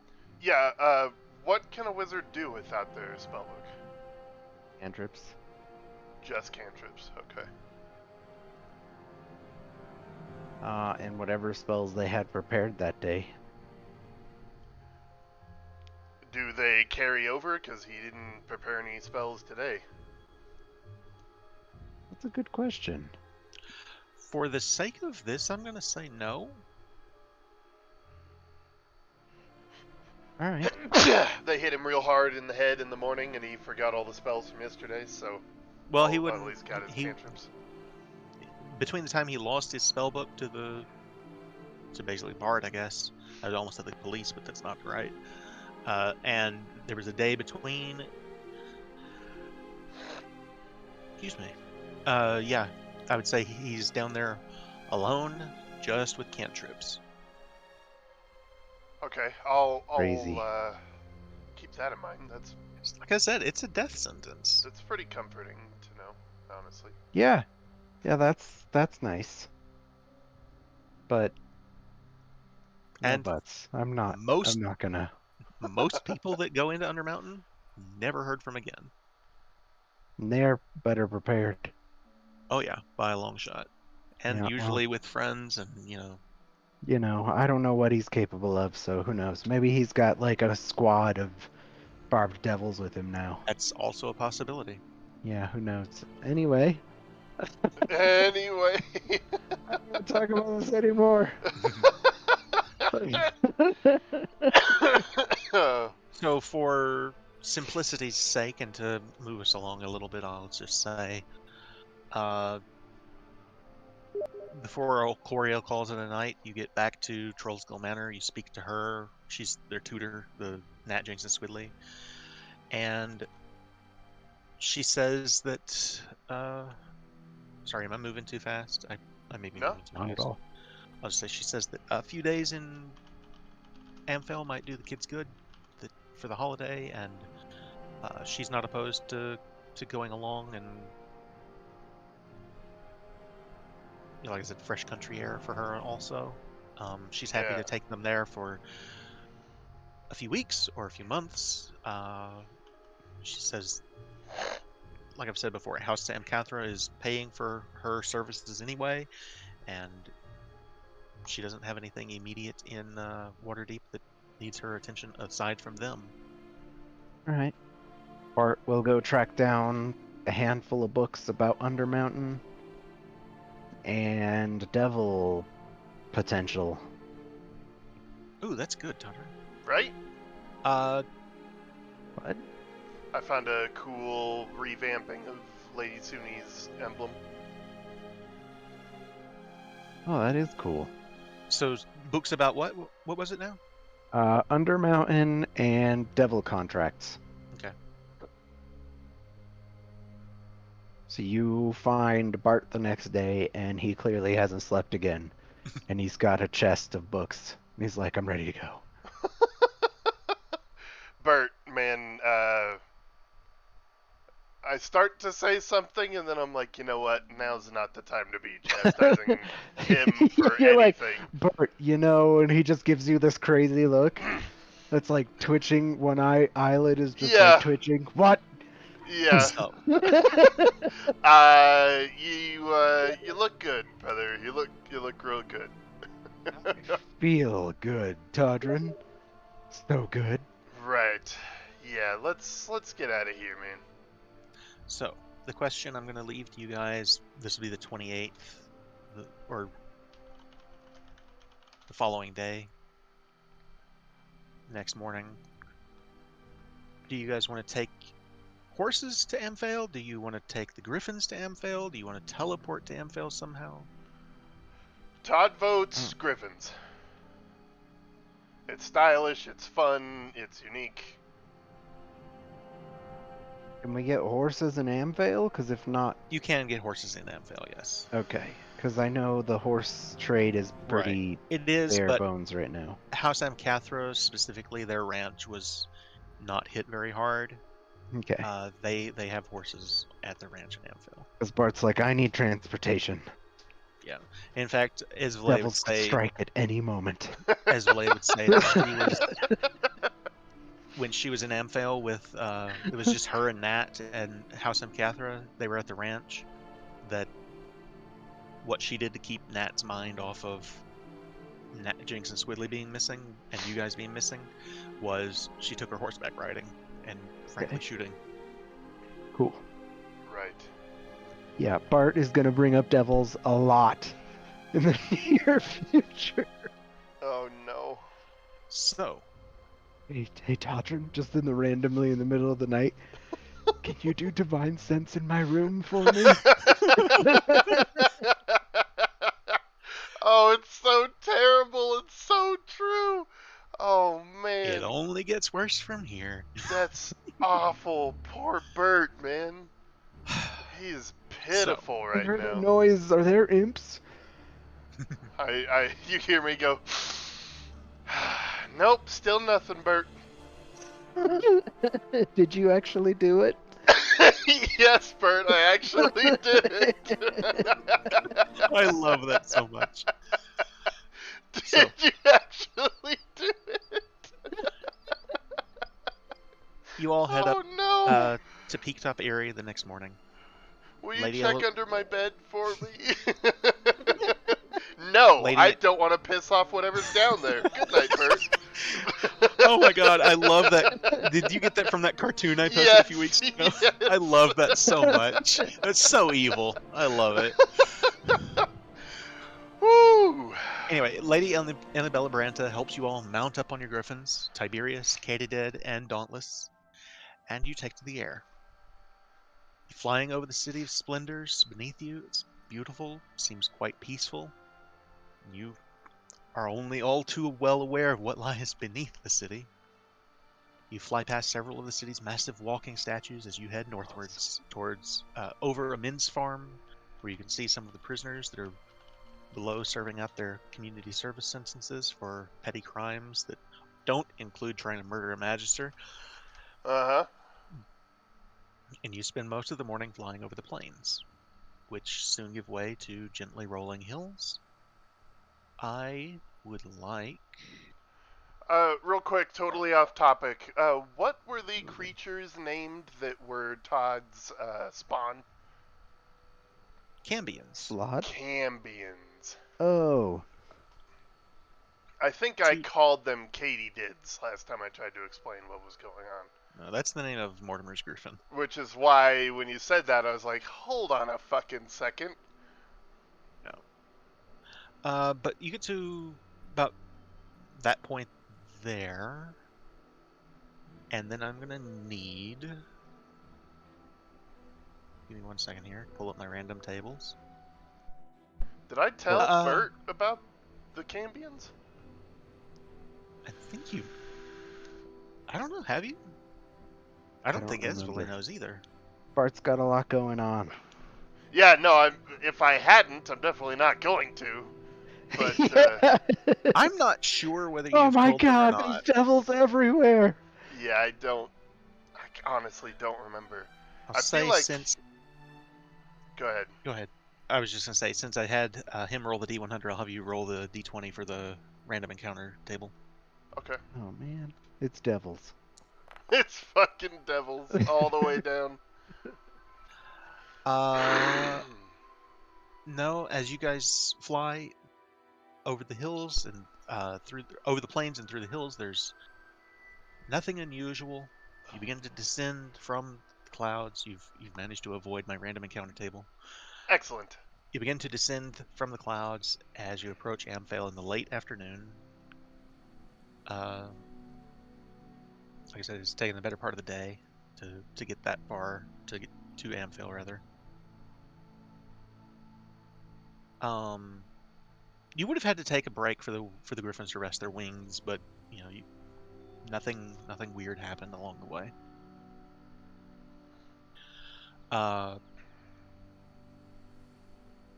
People in the fields below raise their heads and kind of shield their eyes from the sun when your griffins let out a terrifying screech that, you know, but from the air, you can hardly see any sign of Lugnak's raid on the village late last fall, Really? aside from the fact that there is a lot of new construction in progress in town. Okay. Um, That's refreshing. So I'm sorry, are the orphans and their tutor riding with us? They are not riding with you. Olcoria Stonemarrow volunteered to teleport them. Okay, cool. Wait, teleport? She's got. She What? is an archmage. God damn it. I All love right. that woman. Very handy. So Bart she. wants to be an archmage. Sorry. I said Bart wants to be an archmage. Oh yeah. Yeah. But yeah, she teleported them. They'll be there before you are.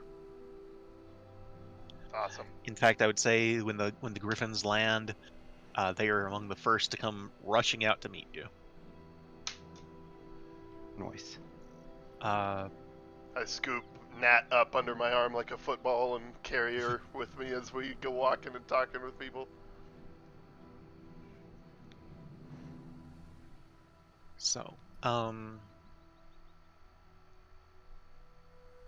never let Bert out of my sight, by the way. I course. make a big deal about, being man of the people, going around talking and smiling and joking with people, but I definitely make sure. Oh, don't worry. Bart is trailing you. Oh, okay, gotcha. Bert doesn't Bart want to stays lose Todd. real close. Okay. That makes it easy then. so just here we go. This is the one I'm looking for. Feel free to place yourselves wherever you think you would have landed. But that is Amcathra Ranch. They're on the north side. Mariana, Anna, and Rorgar Amcathra are all there, along with Olcoria, Nat, Jinx, Swidley. I'm not going to put them on the map just because I don't want to clog it up, but they are all there at Amcathra Ranch. So I'm assuming you would land at Amcathra Ranch. For sure. Can't move me on that map, but yes. It's partly because it's paused. There we go. Okay.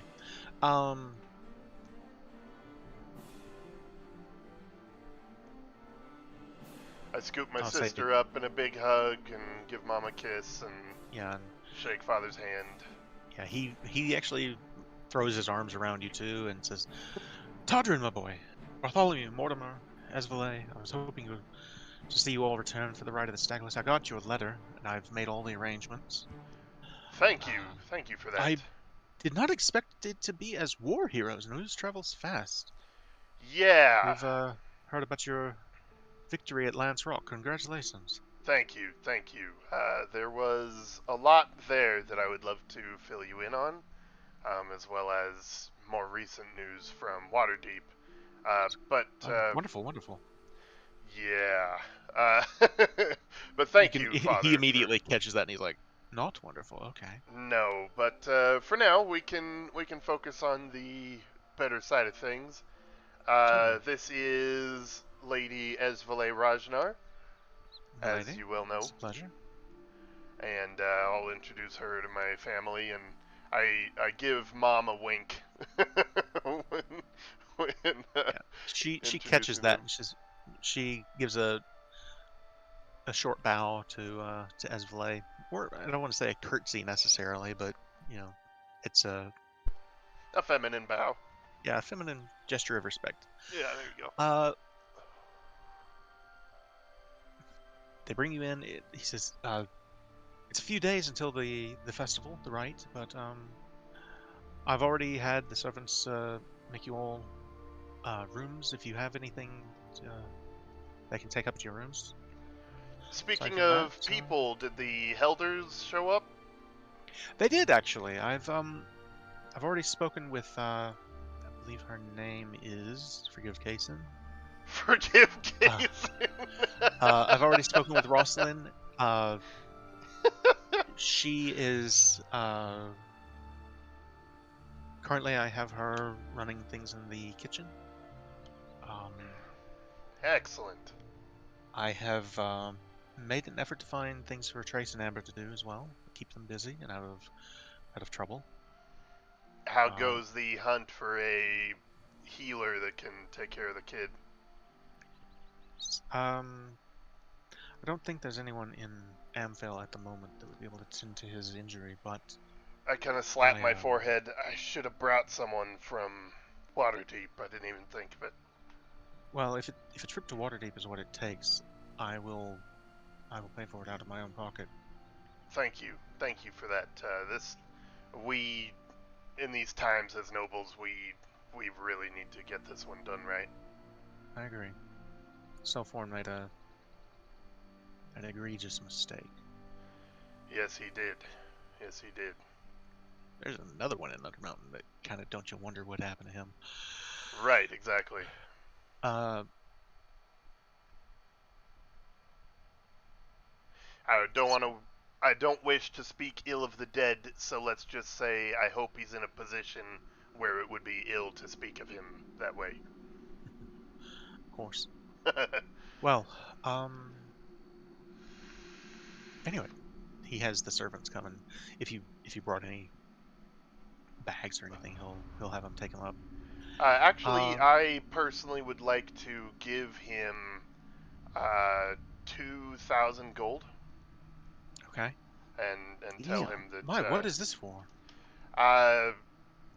Turns out that adventuring is good for the pockets, and I'd say so.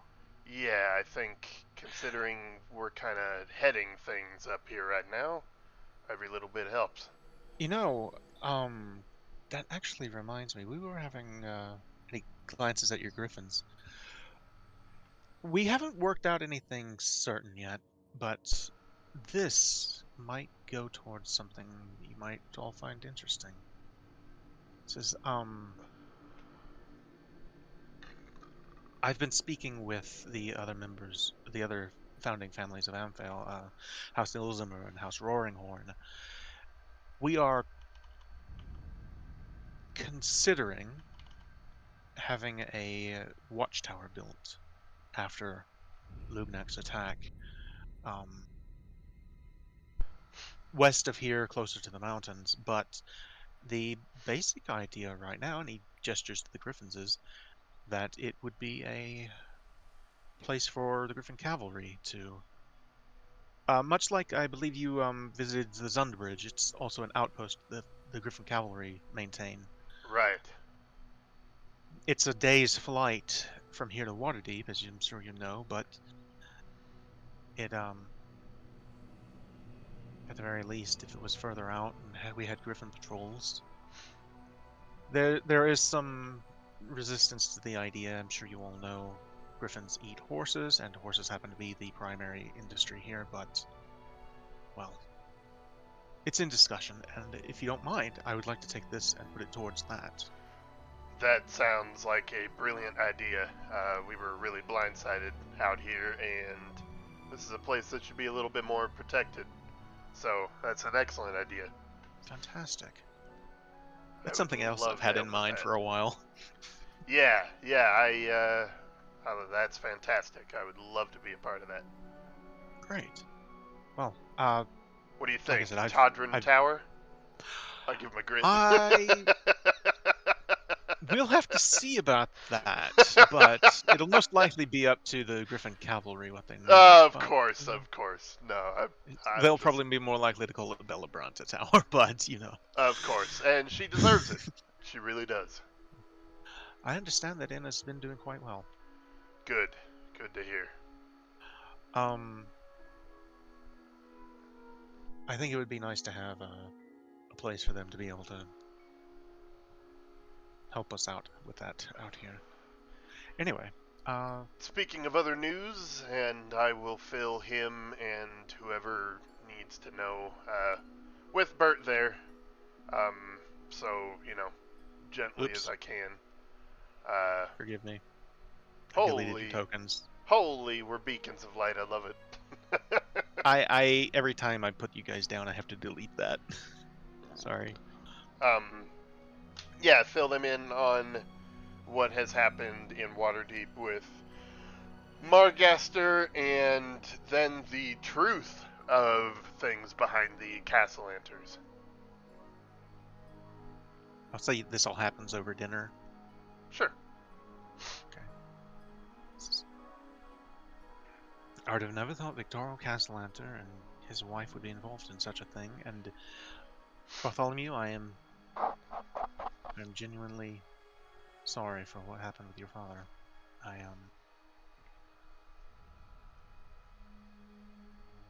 I'm sure it must be of little comfort knowing he's down there right now. I appreciate that. And no, it is not comforting. Oh, by the way, you all know Mert, yes? Yeah. Yes. He was by here earlier, and he said that when you arrived, he wanted to speak with you all.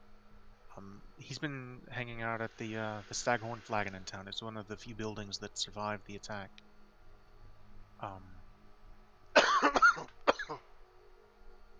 All right. I appreciate the heads up. You don't have to go tonight, obviously, but when you're ready. Did he say all of us? Yes, he said the uncommon. I assume he meant all of you. But I see. All right. In the meantime, tonight, I think a nice little ride is in order. If you could spare the horses for us. of course, yes. Bert, Esvale. So I'll have the stables hands bring them around. That's fair.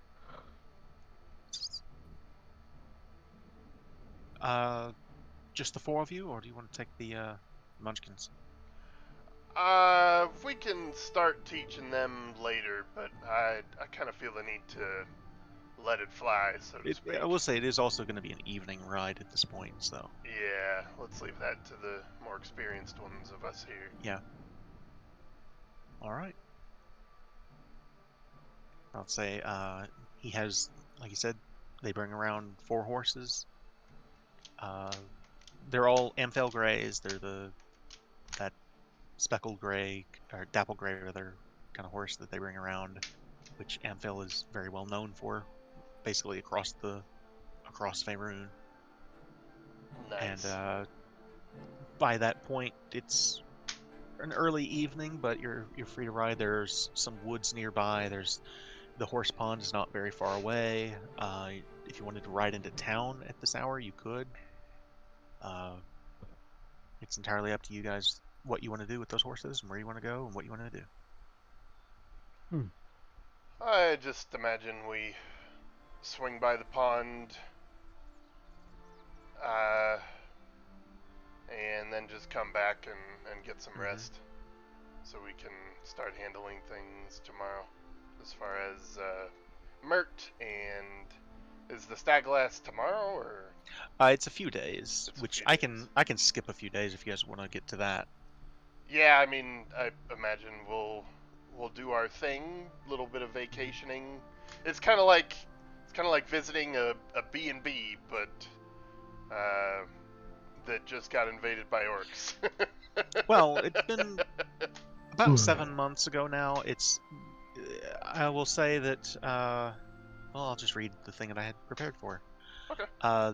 Amphel is very much a town that is still on the mend after the devastating raid from Black Skull, Shatterteeth, and Dragonmaw orc tribes just before the winter set in late last year.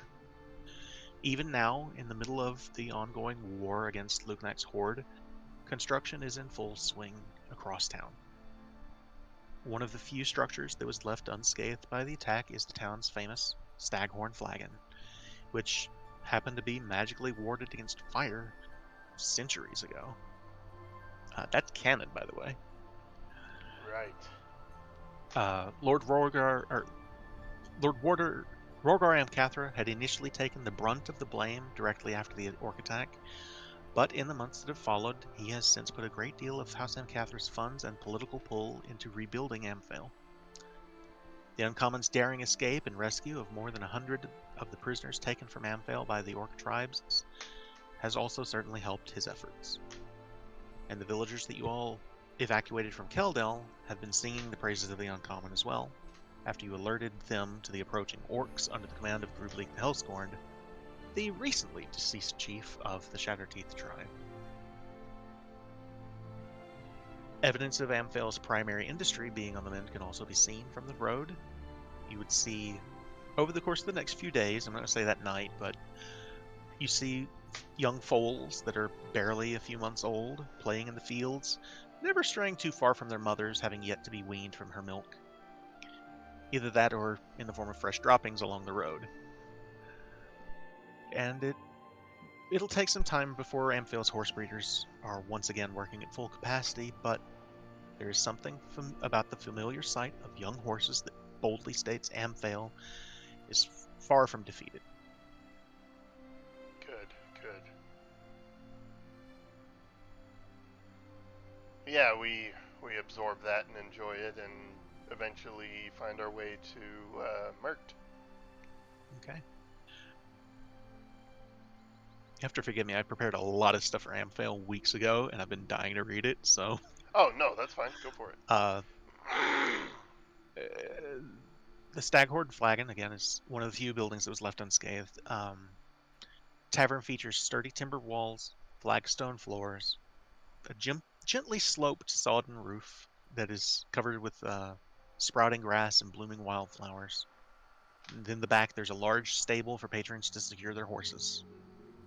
The interior walls are decorated with old horseshoes, riding saddles, animal yokes, wagon wheels. It's frequented by the locals, passerbys, and a surprising number of nobles from Waterdeep. The tavern's namesake is a large drinking cup made from an unknown warrior's helmet, with a set of antlers attached as handles that prominently hangs above the bar. Ah.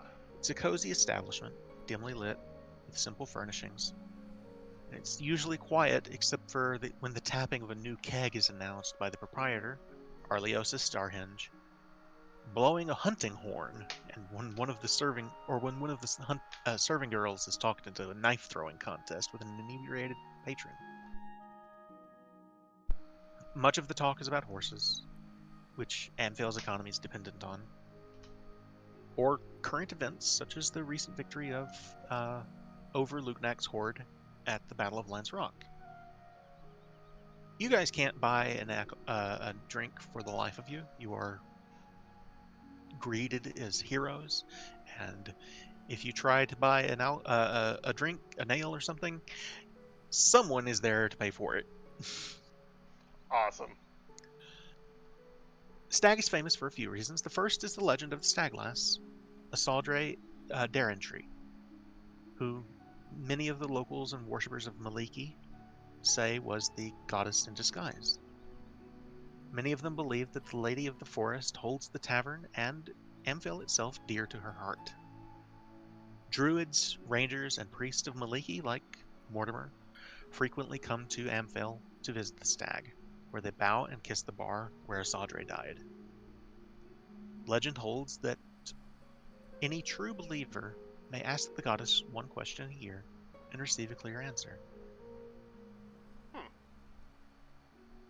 Stag is also famous for the tradition that every servant girl learns to become an expert knife thrower. I was gonna say, how do they fare against the inebriated customers? Evidence of that can be seen on every wall and beam within the establishment, which are all pockmarked with scars from thrown knives. It's not unusual for an inebriated customer to challenge one of the girls to a knife throwing contest and get completely thrashed by her. What's the word? Encourage isn't the word I'm looking for, but I'll use it.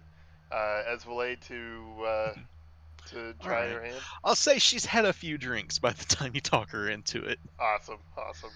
So I'm gonna her to lead at disadvantage, but she will stand up, and I'm just gonna let's see what is her thing here.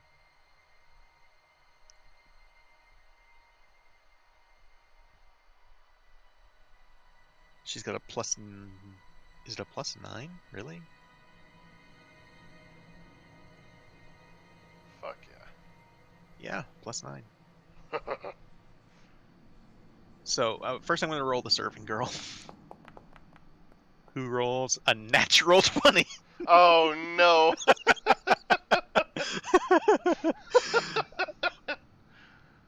That's fitting, actually. Esvle also rolled a natural 20 on her first roll. No fucking way. Are you gonna roll Wow. 3 natural 20s in a row? 2. The second one is a natural 19. Oh my god, it What was the so fuck? close. So So close. they both hit the target, but the serving girl's dagger is just enough to it's on the bullseye, just enough that Esvale's is not. And you can tell she's a little jealous, like just a little bit. It's like, no, no. No. I pull her onto my lap. I'm like, that was the sexiest damn thing I've ever seen. Well done, well Nice. done. She eagerly downs another mug of ale after that. Uh, 2 natural in fact, 20s in a row. this girl actually will tell you that she and the other servant girls here at the Staghorn Flanagan managed to successfully defend the stag and many of the locals who fled to the tavern from the orcs last fall. So she personally was throwing knives from the bar as orcs were trying to get in. That's amazing. I gobble that story up for sure. Yeah, and they're proud of it. They're like don't necessarily want to brag, but they've got something to brag about. Hell yeah. Very But cool.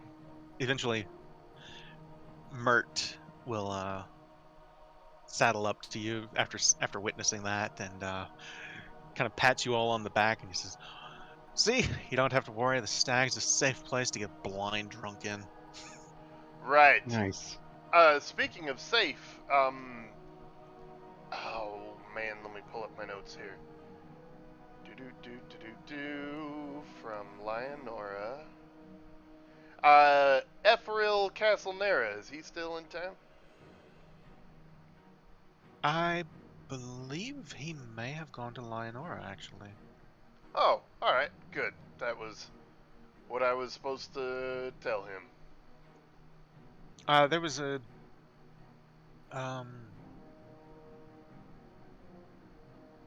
bird of some sort. I'm not entirely sure what kind. I was drunk, but there was a bird that delivered some kind of message to him, and he left with his little halfling friend. His halfling friend. Short, halfling, say 3 feet tall, brown hair. She has a shield. It's got the Emerald Enclave symbol on it. What's her name? And he kind of snaps his fingers as Kaysen goes looking for her name. Nice. Trim Cherry Cheeks. Wow. What a name. There's What a her. name. Whoop, that's the wrong token. Trim Cherry Cheeks. She was in Amphale at the time of the attack too. Amazing. Alright, well, that's good to hear. Glad they So, hit it that way. first, and he kind of looks to the barkeep and says, "A round of drinks for my friends here on me. Says, forgive me if I get you all drunk tonight, but we have a lot to talk about." I'll be all right, and I'm just drinking water from my alchemy jug. That's right. Oh, He just looks no. at you and shakes his head and says, "My boy, trust me, getting drunk is one of the greatest things the gods allow us. If you say so. Don't worry, I'll drink some wine. Have it your And I way. just keep drinking water. So,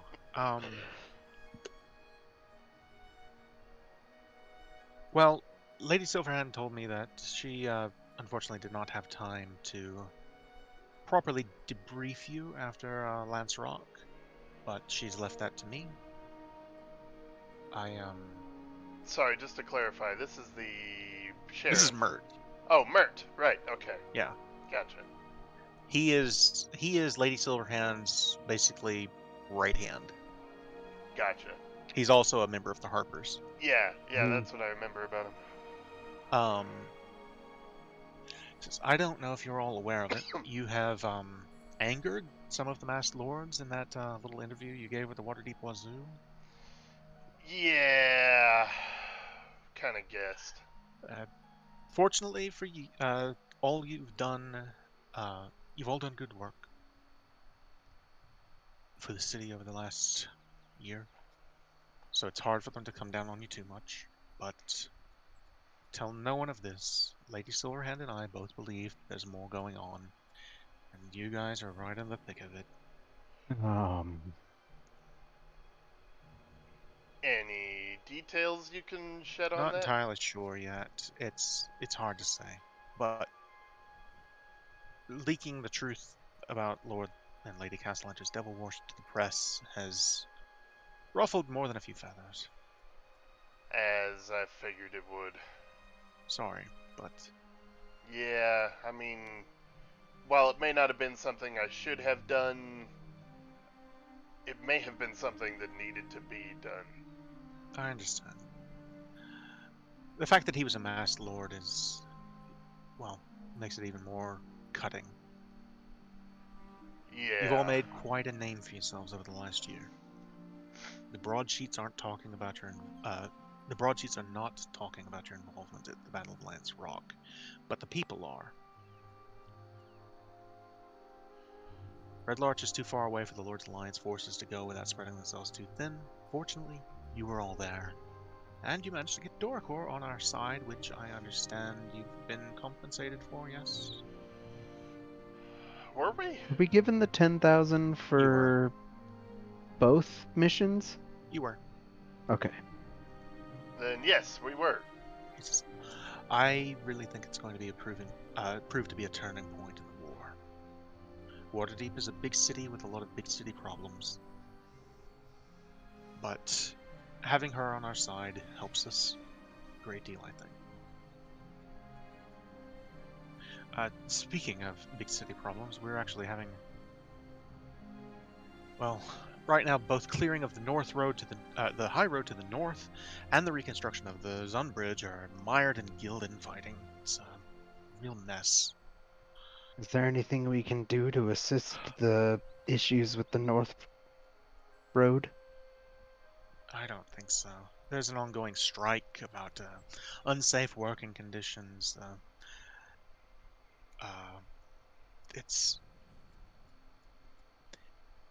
It's guild politics. I don't think you'd be interested. But Very interested. well, I am you about say to so. become the head of a household that works in logistics, Mert. Of course, I heard am about very interested. Of course, I heard about your father. I'm sorry. Yes. Well, Me too. unsafe working conditions is their biggest complaint. There have been other landslides in the area. We're still not entirely sure how the orcs pulled it off, but we know they did it. If this... Well, I'm sure you've been told, but the orcs are working with demons. Demons, you said. Do you also mention that Lugnax is an Oni? That would have been my next point. Okay. I wanted to double check because I don't know. I don't want that to get lost in the mix here. He says that would explain a few things. I imagine it explains a lot. It does. It does. It doesn't explain why he's doing this, though. That is a good point. Right. Well, hadn't really considered that. Why? I mean, obviously the orcs would be a means to an end for a creature like that, but what do they want? Is that the kind of creature that would want to have a territory, a domain, just to rule and It's a exploit? possibility, but not something as high profile, right on the road as Thornhold. Usually, a creature like that would prefer something a little off the beaten trail, And I, something that, you know, something he wouldn't constantly face someone trying to kill him over. and zoom out even further, what would be the purpose of this entire endeavor, the entirety of the Hork invasion? It's hard to say. The Dragon Maw tribe attacked Golden Fields. The Zentarum were there, fought them off successfully. Good, I good. actually, it's my understanding that the Harpshield Castle that you all scouted out a few weeks ago, Right. it's my understanding that they're about to lay siege to it within the next 10 day. They're ready for that. Well, anything that keeps the Zentarum busy is a good thing in my book. But As the Lord's Alliance, sorry, yes? Go ahead, the Lord's Alliance. Lord's Alliance, your uncle, Aleros, he's getting ready to march north. They'll be going around the Westwood, passing south of Lance Rock, through the hills, to lay siege to Thornhold. Excellent. It'll be about a 10 day before they arrive, but Is that where we're headed then? well, actually, I'm going to get to that. As of right now, we're not convinced we actually have the numbers to assault Thornhold. We're going to lay siege and basically starve them out. At least that's the plan for right now. I see. It could take a few months, depending on their resources, but that's the plan for now. Well, It I may have come. it on good authority that the stone shaft hold beneath the mountains are all pretty well fortified in their ancestral home. Well, if it comes to an assault, we will be relying on Clan Stoneshaft to attack them from below while we attack from above. So there's I that. see. Right, catch them in between. Speaking of, Lunak and his orcs are obviously a priority. We need to find out where exactly he has stashed the Black Staff. If he doesn't have it on his person, which is what our scouts report, he's put it somewhere. Well, all of this points to there being a party we haven't seen yet, which concerns me greatly. It's a possibility. Any idea where it was last seen? The last place I know of is in Vajra Safar's hands. Right. She's dead now. In fact, that's an interesting point. Several members of Forcegrave died in Blackstaff Tower, as you know. Mm-hmm. 3 more have died since. Where at? Well, one was the survivor that you pulled from the rubble.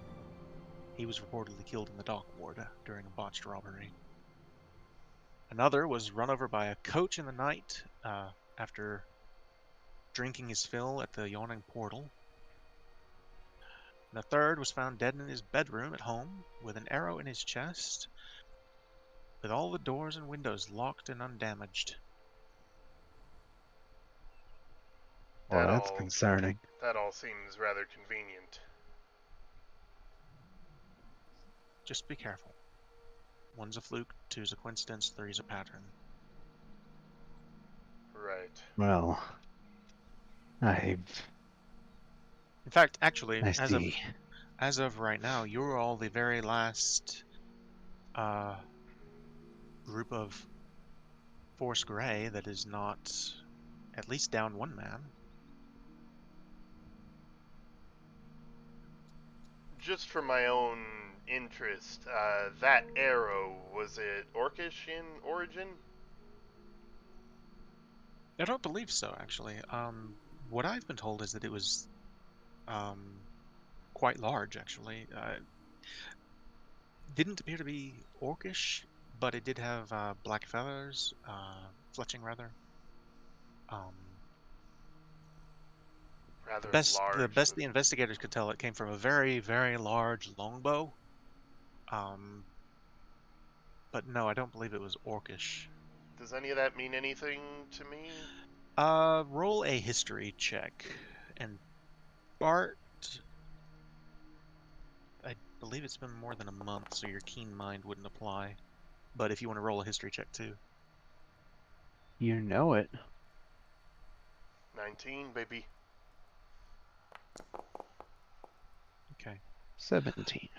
Um, about the time you guys returned from Amphale the first time to Waterdeep after the blizzard, there was a report that a magister had been killed with a similar sounding arrow.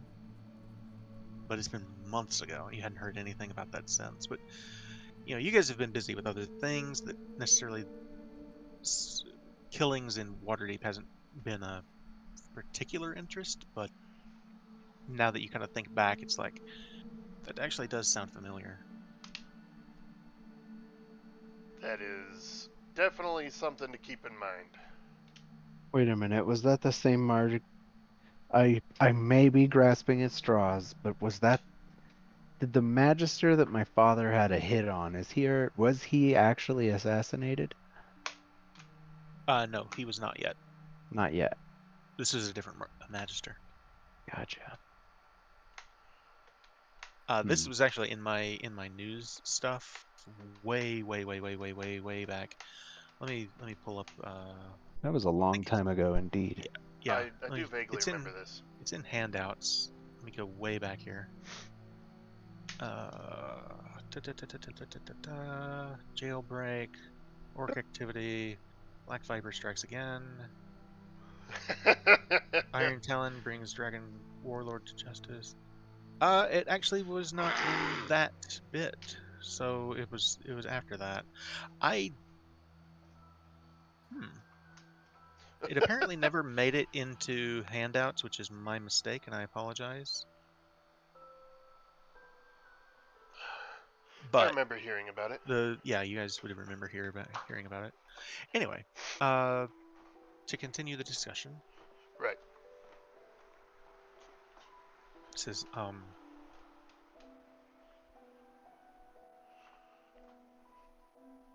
anyway, as I was saying, the biggest concern in laying siege to Thornhold right now is that the bulk of the Lord's Alliance forces will make their way north around the Sword Mountain, which leaves Waterdeep open to attack by Dragon Maw, which is why the Zentarum are dealing with them. Dragon Maw has been remarkably quiet throughout all of this, aside from destroying the Zun Bridge. They were part of the initial raid on Amphale. They attacked Golden Fields, but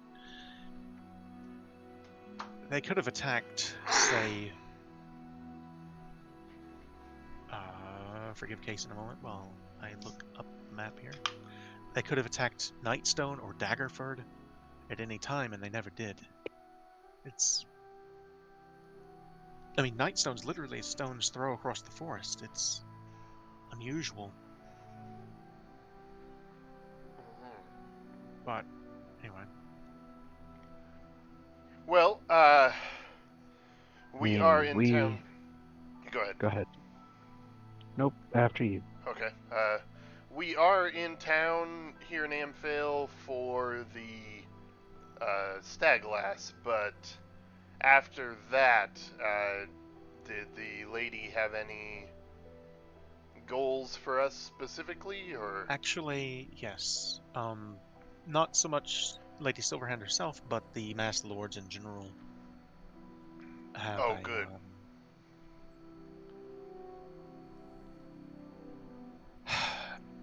Oranax kind of glances to each of you and says, He's one Well, of the clan heads, right? Oranax, the gold dragon that you all met, Right. Oranax, as big of a help as Zelavarn has been, and he is currently handling the situation with the Crimson Marauders. As big a help as a young dragon is, an adult dragon would be even better. The problem is, Oranax is not responding to sending spells. We imagine he's probably asleep, but, well, saw you flow in on your griffins. Maybe after you're done with the rite, you could fly out. I've been given a general location for you to look. We don't exactly know where his lair is, but I'll put it this way.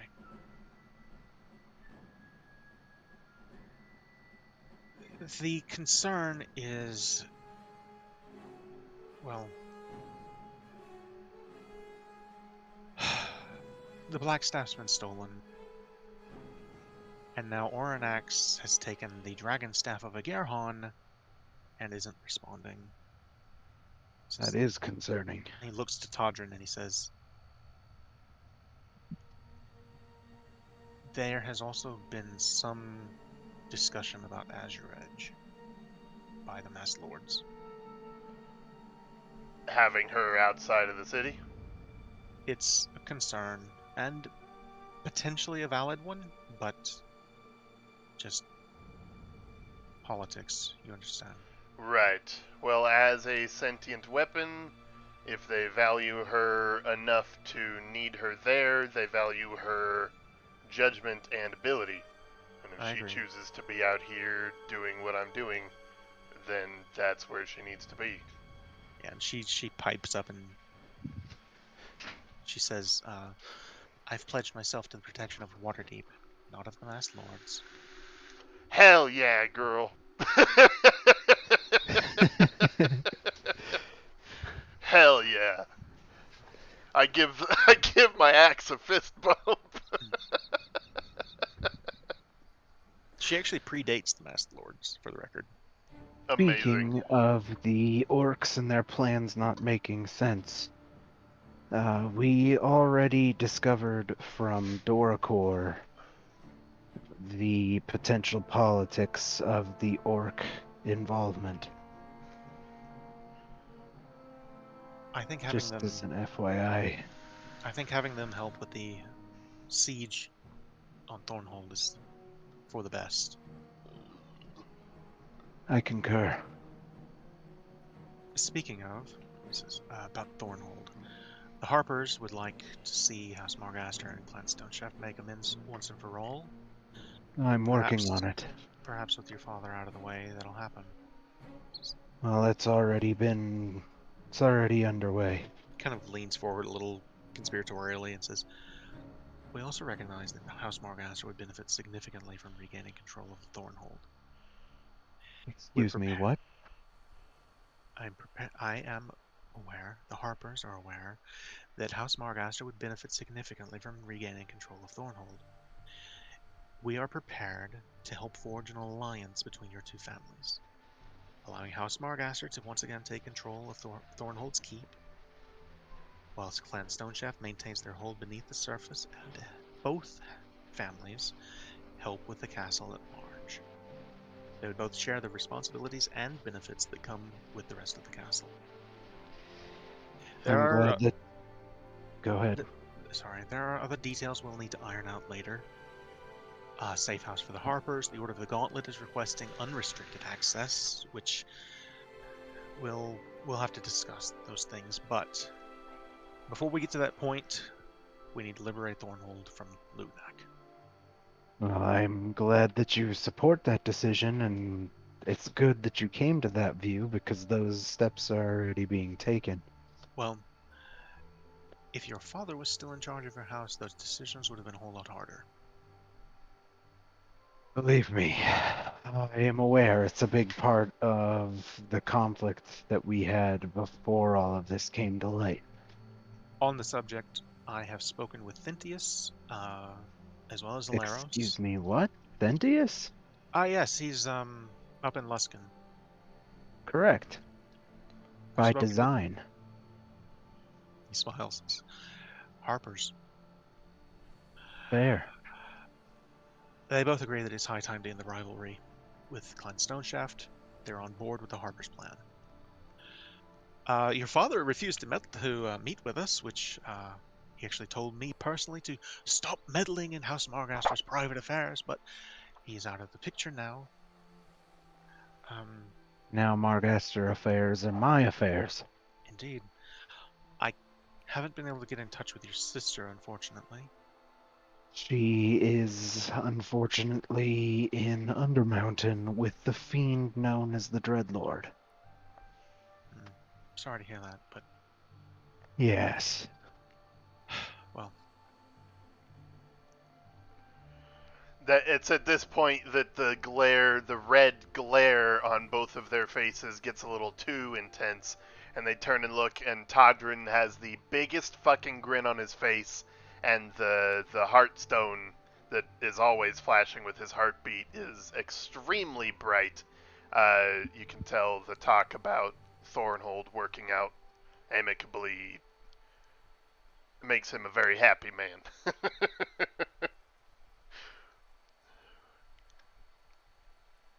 well, I kind of tap the top of one of Bert's shoulders with a fist.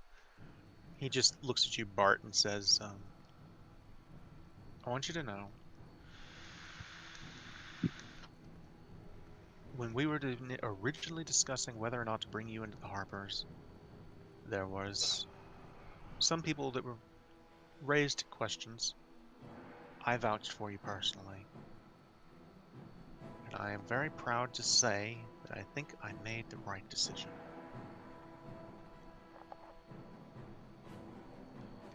Well, the path to this point has been fraught with much tribulation, I understand. and I appreciate the good word. Well, just keep in mind, things may get worse before they get better.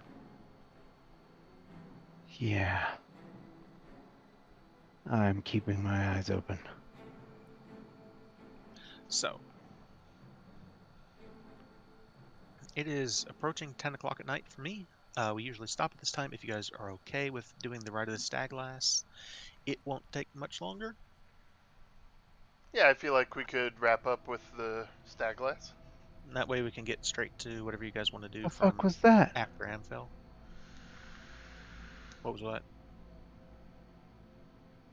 I don't know what the hell that noise was. You home alone? Alex is here. That was creepy. What was it? It was like a scream.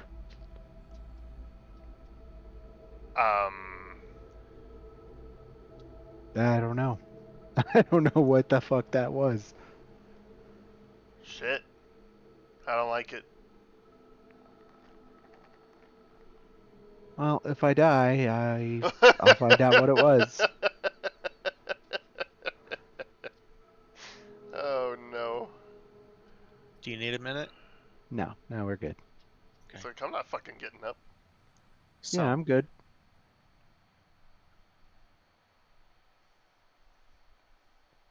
Thanks, Lanner. I'm going to move us forward to the day of the Rite of the Staglass.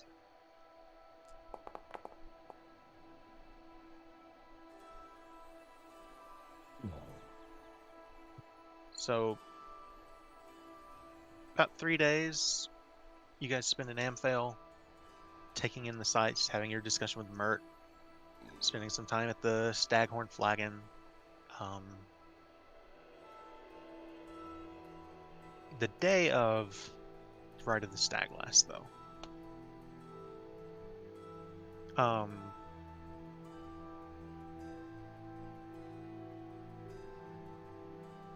Typically speaking, a priest of Maliki is present to officiate the rite.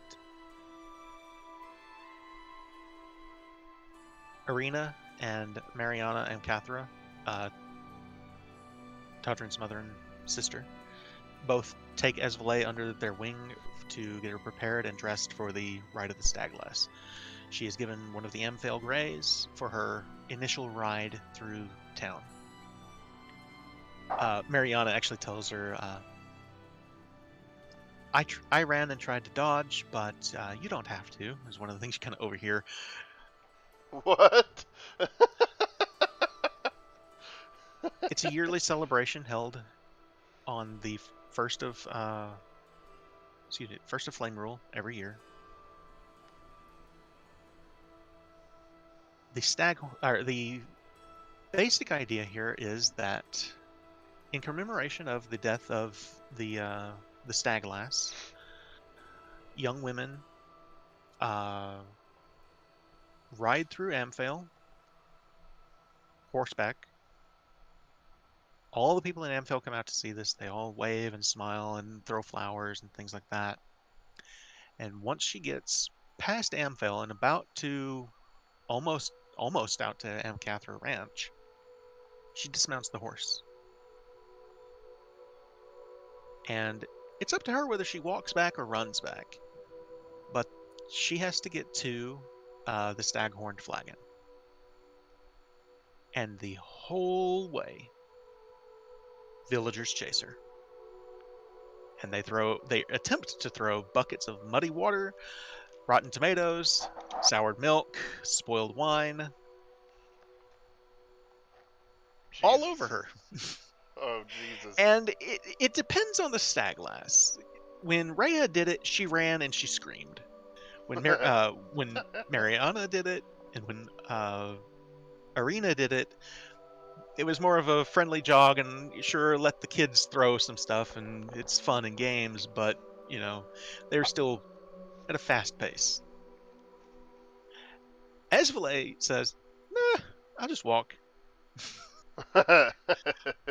She says, I don't mind if they douse me, it'll be fine.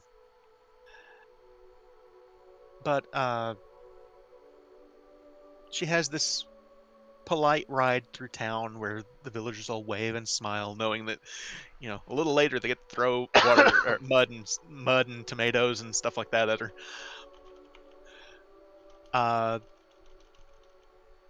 Along the outskirts, you see there are a couple of riders. There are rangers that are basically kind of patrolling the area to make sure that there's no... There have in years past been attempts from various cults to kidnap the Staglass. So they now have people whose job is to make sure that doesn't happen. Let them fucking try. There's also the Lord's Alliance has a heavy presence in the area because of the war. They have not yet left for Thornhold. But I will just say that where would you all like to be as Esvele is making her ride through town? Is Aleros here? He is not here. He is at the fort, tending to things there.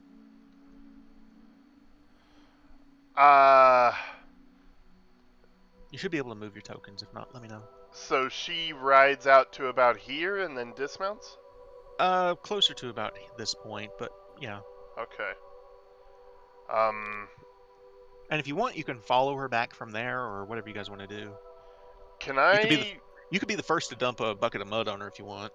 Can I ride overhead on Griffin? Sure. So I can have sight of the whole thing the whole time? Yeah, if you want to. Awesome. I will follow suit with Todrin. Okay.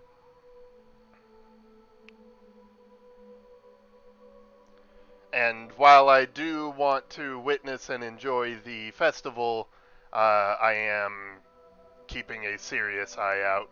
Mm-hmm. Just for, Tell you what, both of you go ahead and roll me I'm going to say a perception check at advantage because you have a bird's eye view. I have a point of exhaustion. That's ability checks, right?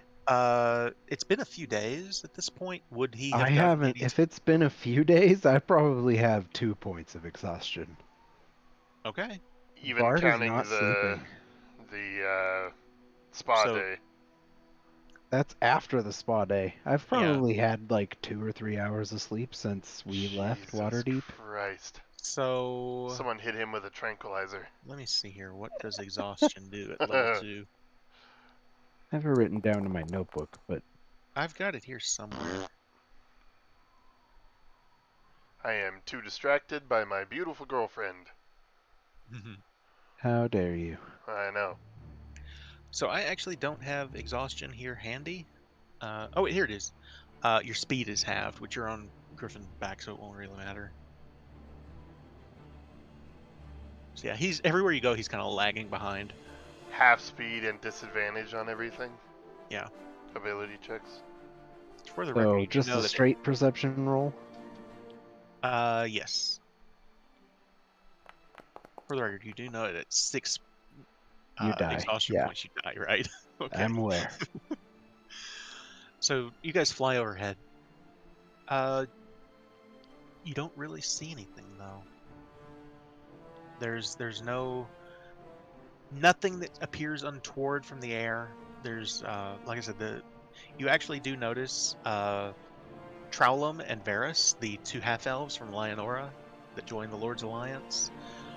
They are out riding Amphel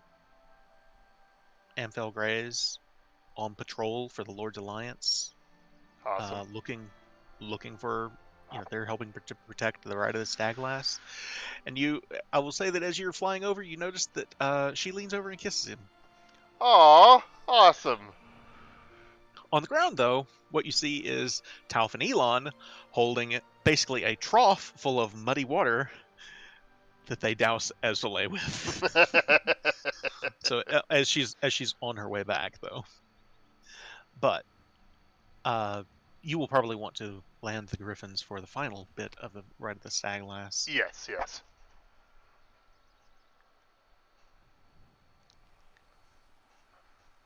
She goes through town letting every single person douse her with whatever they want.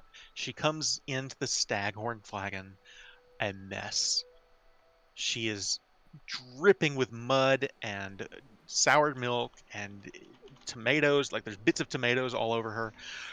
She's wearing the typical the clothes that the Staglass is told to wear is just green breeches and a matching tunic, and she wears over her head the stag-headed mask. So she looks like she has a rack of antlers right now as she comes through the door, and there's just bits of junk just hanging off of it. Like she looks like she's been through hell, but she's smiling ear to ear. Okay, she's enjoying herself. Oh yeah, Good. she's loving every bit of it. Good. And so you've all landed your griffins at this point, and I will just let me change the music to something a little more jaunty here, because this is a party and everyone's loving it, including her. Nice. Once things die down a little bit, after she's had a little bit of a sway, I'll approach her and be like, "You want some help with that?" Actually, we're not done yet, because at this point, as Bart is just about to offer, you see coming out of the back is Arleos Starhenge, rather. Stonehenge.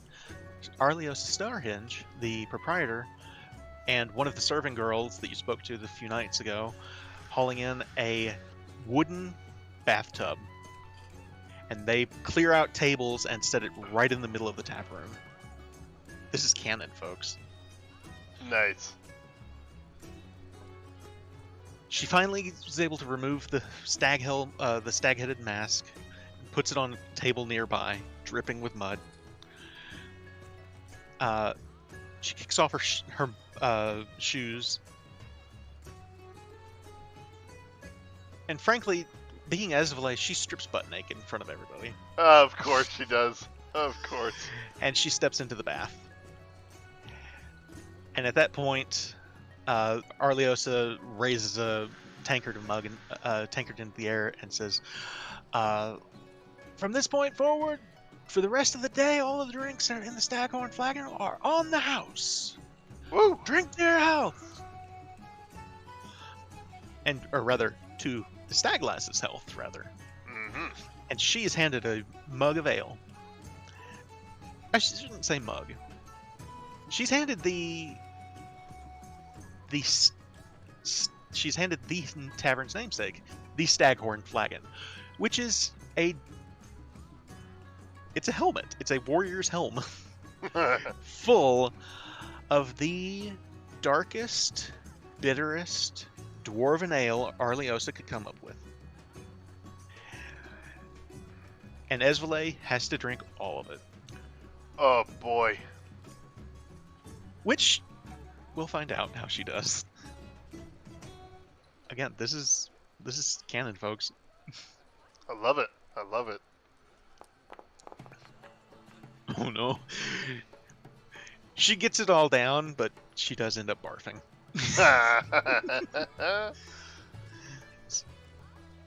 Anyway, once she gets to the bottom of the mug, there is a fine piece of jewelry at the bottom that is worth a good bit of coin itself. It's a reward to her personally for completing the rite. And she basically, in the middle of the tap room, bathes with everyone watching and drinking to her health.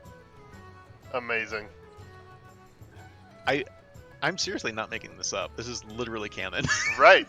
Yeah, this is a cool festival. Very medieval. At one point, you find Bart passed out next to a beer. Really? Is Yeah. some of it gone? Just a little bit. So in true Draxelian style, took 2 sips and crashed. I love you guys. you just, is that his first beer? Where did he get a beer? Yep. Yeah, exactly. Yeah, I'm like, I didn't even try to give him one because I figured he'd turn it down, and somebody got him. Esvele is given this piece of jewelry is called the right gift. It's at the bottom of the flagon. It's got beautiful green, blue, and red gems that are. At a glance, this thing's probably worth 4 digits. It's an expensive piece of jewelry. And she's also given a what's called a Qual's Feather Token, which is a magic item that you can have identified if you like at some point in the future. But I'm gonna go ahead and put that in her inventory so I don't forget about it. But that is also part of the gift. Very cool.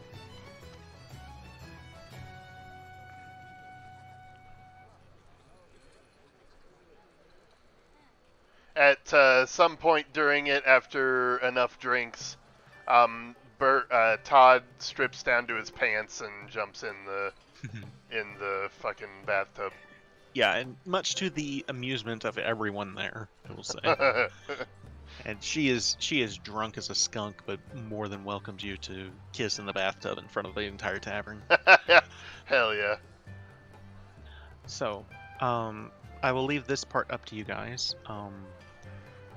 This probably goes on for the better part of the day, I imagine, right?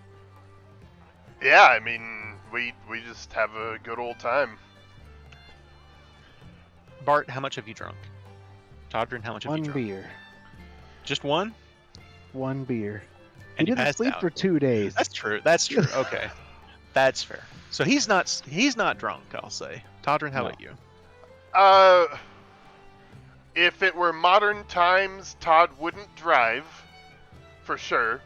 But he definitely, especially considering how things went last time we were celebrating here, he's not shit-faced.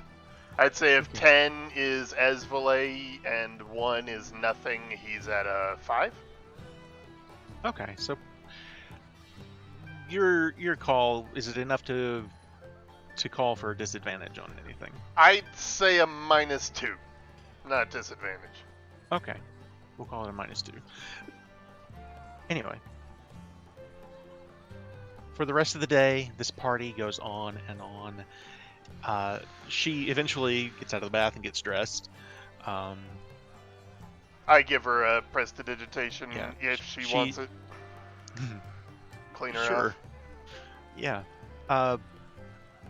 It's like I said, it's a giant party. People look forward to this all year long. People from Waterdeep come to Amphale just to witness the rite of the Staglass. So it's a popular festival.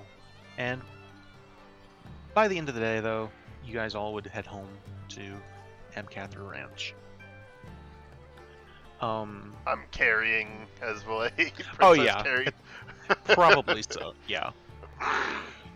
And the whole time she's holding a mug of ale up over your shoulder and shouting back to the others. She's Staglass. But you guys get back to Waterdeep, or excuse me, not to Waterdeep, to the Amcathra Ranch. Just change the thing here briefly, just for a glance. At Whoa! What a picture. That's pretty.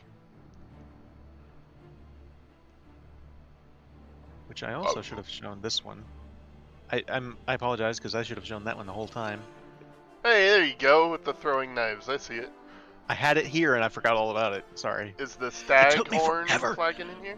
No, unfortunately, it took me forever to find one with throwing. It was either throwing daggers or stag head on the wall, which isn't what I needed anyway. So I was like, go with the throwing daggers. Yeah, absolutely. But anyway, you get back to the Amcathra Ranch. Bart, I'll just ask, how out of it are you? Are you like out, like for the night out? Someone eventually woke me up and I went back to the ranch and just passed out. All right. Todrin, how about you and Esvele? What are you two doing once you get back home? A very intimate and loving bathing scene. Another bath? Yeah, like an actual bath this time. Like not a dirty tavern thing like Todd sponges her down and gives her a massage, like really makes it about her. All right.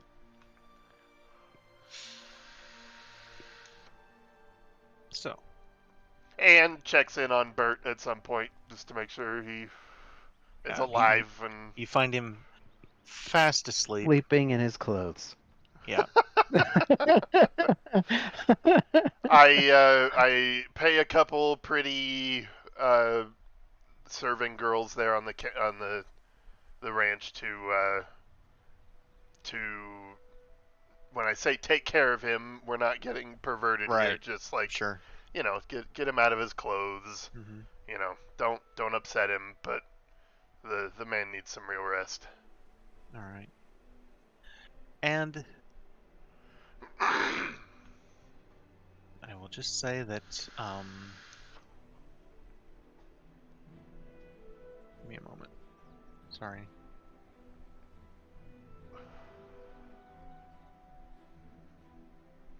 Night comes. Bart's fast asleep in one of the guest bedrooms. Todrin, you and Esvele have your bath, and she's still not sober. Right. But the two of you are in a different bedroom. Mortimer's down the hall. And you hear a crash. Glass breaking. Art's awake. You would be, because it's your window. Oh god. Oh shit. And what you see coming through that window is unlike anything you have ever seen before.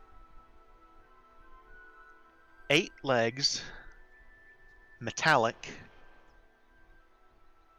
You No catch the fucking sheen way. of this metallic creature crawling in the window from the full moon's light. What were we dealing with where there was the mechanical bug before? It was a poisoned thing that tried to kill somebody. That was sent by Gnarl. Right. This one, Son of a bitch. this one is 8 feet has a leg span of 8 feet. and is crawling through your window. What? And that's where we're going to end the session. Holy shit. And you had these chicks undress Bart. He wakes up and he's just like, he grabs for a sword. Fuck. Children! Fuck. God damn it. Oh no. That was awesome. What a session.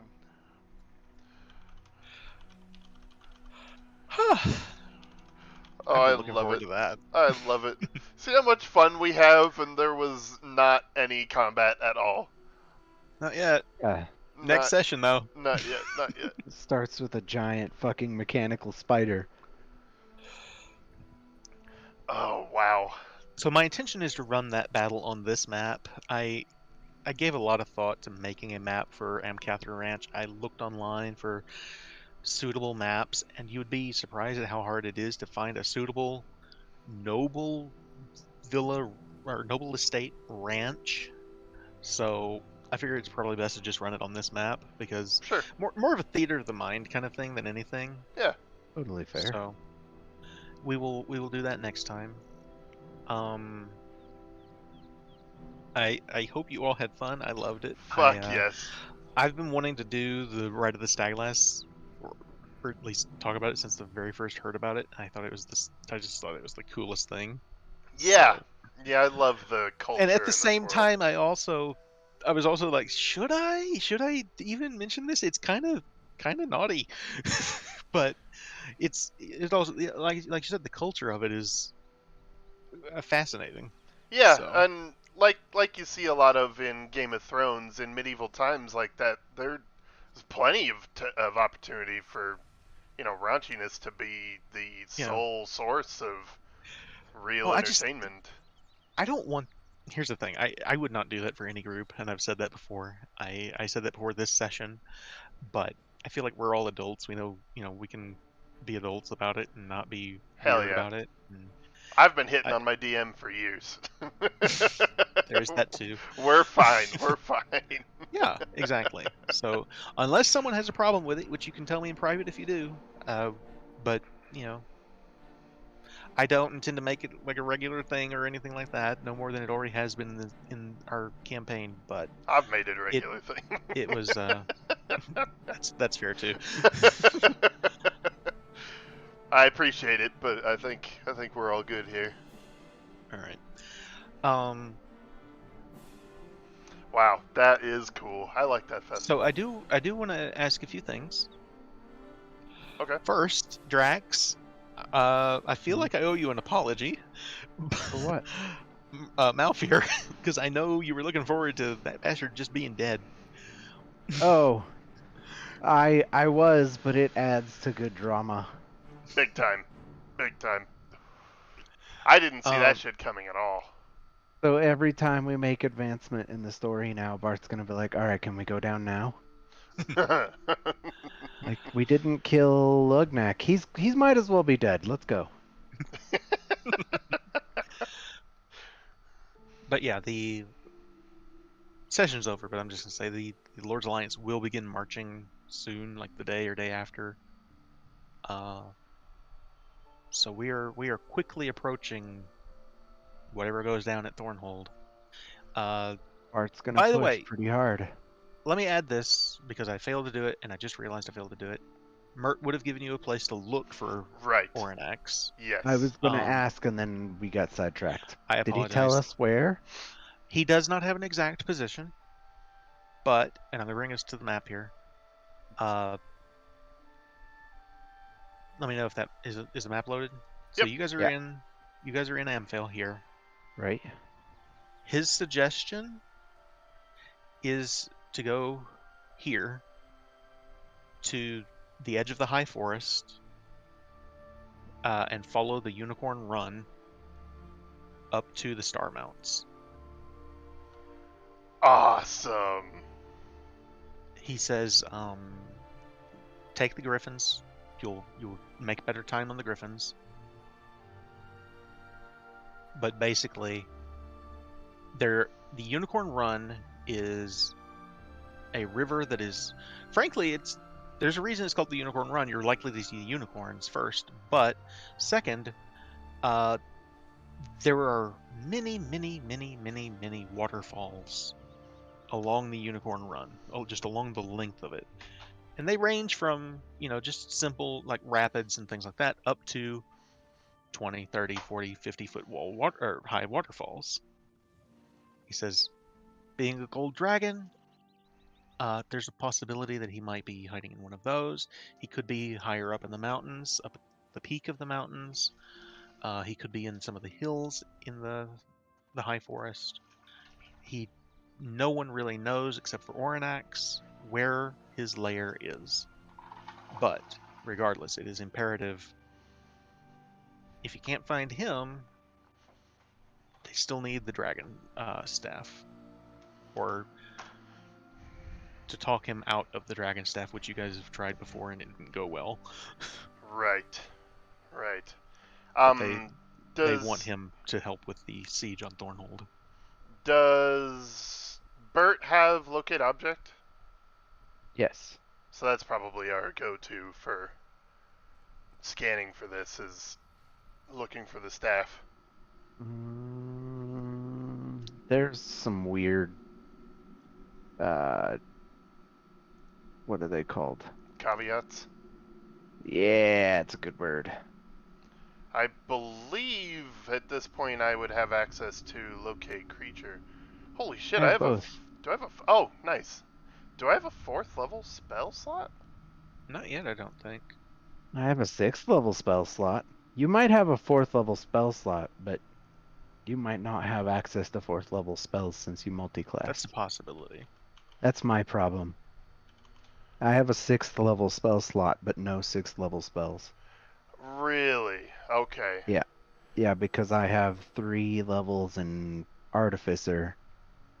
I reached the tier to have 6th level spell slots, but neither class can learn 6th level spells. Right. Okay. Yeah, no, I've got Paladin level 9, which is 3rd level spells, and then Bard 3 definitely doesn't have. So I don't know why it's showing me a 1. Well, you 4th might level. have a 4th level spell. Let me see here. All of my books are downstairs. I'll look it up. But yeah, I mean, I can probably prepare creature and or object to kind of help pad our number of uses. Multi-classing. I try not to change what Todd brings. I just prefer to have a character be like, I'm not a utility showcase. These are the things I like to use and know how to use. And I try not to mix it out too much. But I feel like this would be a really good time to do that. You're a level 3 bard Yeah. and a level 9 paladin. Yeah. So 4 and 3 is 7. Yeah, you have a 4th level spell slot. So why is that? What do you mean 4 and 3? What? So when you determine your spell slots, you add all of your levels together in Bard, Cleric, Druid, Sorcerer, and Wizard, and then half your levels rounded down in Paladin, Ranger, and Artificer. And then you add those together, and there's a multi-class spellcaster chart. I did not know that. That's crazy. Yeah. Okay. Yeah, so you would be a 7th level spellcaster, and at 7th level, your spell slots are 4, 3, 3, and 1. Okay. Good Yeah, to know. but you determine all of your spells individually per class as whatever level you are in that class. So At what level from here, what level would he reach where he can cast 4th level spells? whatever level he casts 4th level spells in each of the 2 classes. That's my point, is 13th for Paladin. So wait, why would So I how have far away are you?